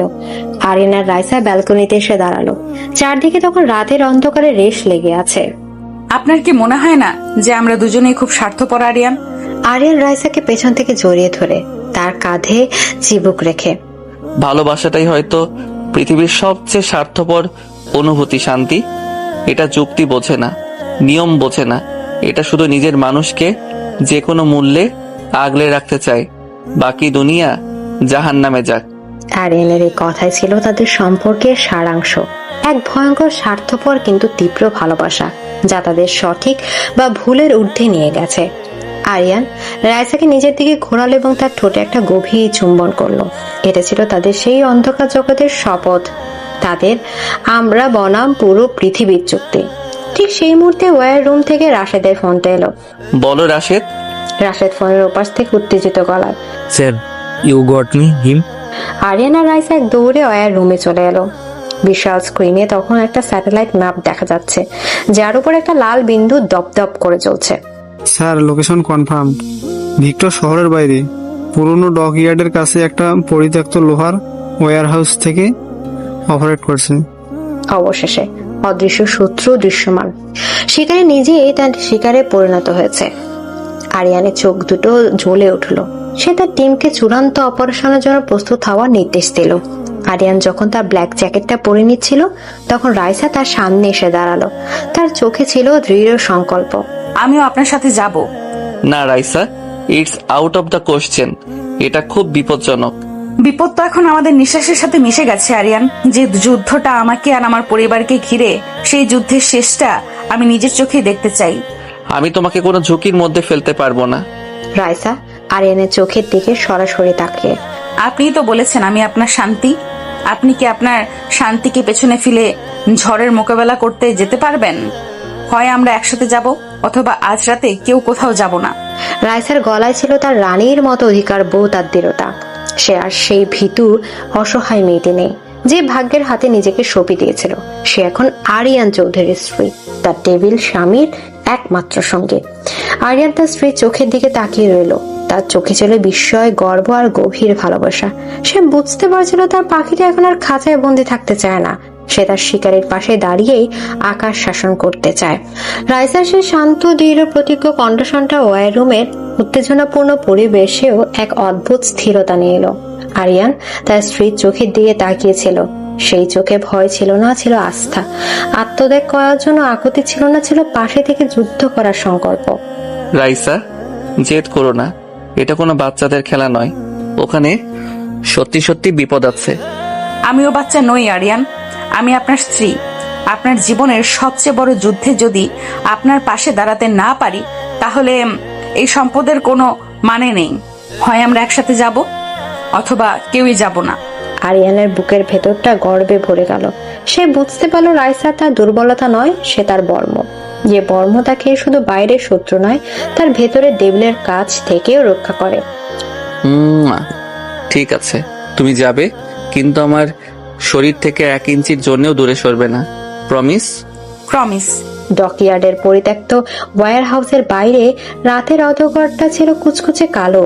পুরনো ডকইয়ার্ডের স্বেচ্ছেতে বাতাসে ছিল সমুদ্রের নোনা গন্ধ আর বিপদের আভাস। আরিয়ানের টিমের সদস্যরা ভূতের মতো নিঃশব্দে পুরো ওয়্যার হাউসটা ঘিরে ফেলেছিল। একটা অত্যাধুনিক ভ্যানের ভেতরে মনিটরের স্ক্রিনের সামনে বসেছিল আরিয়ান আর রাইসা। ভ্যানের ভেতর থেকে তারা ওয়্যার হাউসের ভেতরে চিত্রটা দেখতে পাচ্ছিল, যা তাদের ড্রোন আর মিনি ক্যামেরা পাঠিয়েছিল। স্যার, আমরা ভিতরে ঢোকার জন্য প্রস্তুত। অপেক্ষা করো। ভেতরের দৃশ্যটা ছিল অদ্ভুত। বিশাল ওয়্যার হাউসটা ছিল প্রায় খালি, আর ঠিক মাঝখানে একটা চেয়ারে বসেছিল ভিক্টর। তার হাতে একটা রিমোট কন্ট্রোল, যেটা সম্ভবত কোনো বোমার সাথে সংযুক্ত। সে একা ছিল আর সে অপেক্ষা করছিল। হঠাৎ করে ভেতরে একটা স্পিকারের ভিক্টরের কণ্ঠস্বর বেজে উঠল। স্বাগত আরিয়ান চৌধুরী, আমি জানতাম তুমি আসবে। শুধু এটা জানতাম না যে তুমি তোমার নতুন খেলাটাকেও সাথে করে নিয়ে আসবে। ভিক্টর জানতো তারা বাইরে আছে। এটা একটা ফাঁদ ছিল। ভেতরে চলে এসো ভাই, সামনাসামনি কথা বলি। আর হ্যাঁ, কোনো চালাকের চেষ্টা করলে আমরা সবাই একসাথে উড়ে যাব। তোমরা কেউ নড়বে না, আমি আর রাইসা ভেতরে যাচ্ছি। কিন্তু sir, that's an order. Ariyan আর রাইসা হাত ধরাধরি করে ভেতরে ঢুকলো। ভিক্টর তাদের দেখে একটা বিকৃত হাসি দিল। বাহ, ঠিক যেমনটা আমি চেয়েছিলাম। লাইলা মজনুর শেষ দৃশ্য। খেলা শেষ ভিক্টর, তোর চারদিকে আমার লোক। খেলা তো এখন শুরু হলো ভাই। রিয়াও ঠিক এইভাবেই তোমার উপর বিশ্বাস করেছিল, তোমার হাত ধরেছিল, আর তুমি ওকে মরতে দিয়েছিলে। আজ তুমি তোমার এই নতুন ভালোবাসাকেও নিজের চোখের সামনে মরতে দেখবে, মরতে। ভিক্টর রিমোটের বাটনটা প্রায় চেপে ধরেছিল। ঠিক সেই মুহূর্তে রাইসা চিৎকার করে উঠল। চুপ করুন, একটাও কথা বলবেন না। সবাই অবাক হয়ে রাইসার দিকে তাকালো। রিয়ার মৃত্যুর জন্য আরিয়ান দায়ী নয়, দায়ী আপনি আর আপনার অন্ধ ঘৃণা। আপনি প্রতিশোধের আগুনে এতটাই অন্ধ হয়ে গেছেন যে আপনি নিজের বোনকেও বিপদে ফেলতে একবারও ভাবেননি। লন্ডনে একা একটা মেয়ে, সে কি জানে তার ভাই তার জন্য কি ভয়ঙ্কর বিপদ ডেকে আনছে? রাইসার মুখে তার বোনের নাম শুনে ভিক্টরের হাতটা এক মুহূর্তের জন্য কেঁপে উঠল। তার চেহারায় ফুটে উঠল দ্বিধা, আর সেই একটা মুহূর্তই ছিল যথেষ্ট। ছাদের উপর লুকিয়ে থাকা আরিয়ানের স্নাইপার বন্দুক থেকে একটা গুলি বিদ্যুতের গতিতে এসে ভিক্টরের হাতের রিমোটটা কন্ট্রোলটা উড়িয়ে নিয়ে গেল। তার পরক্ষণেই চারদিক থেকে আরিয়ানের টিমের সদস্যরা এসে ভিক্টরকে চাপটে ধরল। খেলা শেষ। কয়েক মাস পর চৌধুরী ম্যানশনের ব্যালকনিতে জীবনটা এখন অনেক শান্ত। ভিক্টর এখন ছেলে, তার সমস্ত সাম্রাজ্য ধ্বংস হয়ে গেছে। আরিয়ানের জীবনে আর কোনো ঝড় নেই, আছে শুধু শান্তি। সূর্যাস্তের সময় আরিয়ান আর রাইসা ব্যালকনিতে দাঁড়িয়েছিল। রাইসা আরিয়ান পেছন থেকে রাইসাকে জড়িয়ে ধরেছিল। আমার সেই ভয়ঙ্কর ডেভিল বরটা এখন কোথায় গেল? এখন তো দেখি শুধু একজন অতিরিক্ত রোমান্টিক বরকেই দেখতে পাই। আরিয়ান রাইসার কপালে একটা চুমু খেয়ে, তোমার ভালোবাসা সেই ডেভিলটাকে মেরে ফেলেছে শান্তি, সে এখন শুধু তোমার। রাইসা আরিয়ানের দিকে ঘুরলো। আর আমার সেই বজ্জাত চাচাতো ভাইটা, সে কোথায়? সে তো এখানেই আছে। কথা শেষ করে আরিয়ান এক ছটকায় রাইসাকে কোলে তুলে নিল। রাইসা চিৎকার করে উঠলেও তার মুখে ছিল হাসির ছিলেক। এই বজ্জাত ভাইটা এখন তার রানীকে নিয়ে তার রাজ্যে ঘুরতে বেরোবে। আরিয়ানের বাহু বন্ধনে রাইসা নিজেকে সঁপে দিল। তাদের ভালোবাসার গল্পটা শুরু হয়েছিল ভয় আর ঘৃণা দিয়ে, কিন্তু শেষ হলো গভীর বিশ্বাস আর অফুরন্ত ভালোবাসা দিয়ে। খাঁচার পাখিটা এখন আর বন্দি নয়, সে তার দেবিল স্বামীর বিশাল রাজ্যের একমাত্র রানী। আর তাদের ভয়ঙ্কর সুন্দর ভালোবাসার গল্পটা হয়তো এখানে শেষ হয়েও হলো না।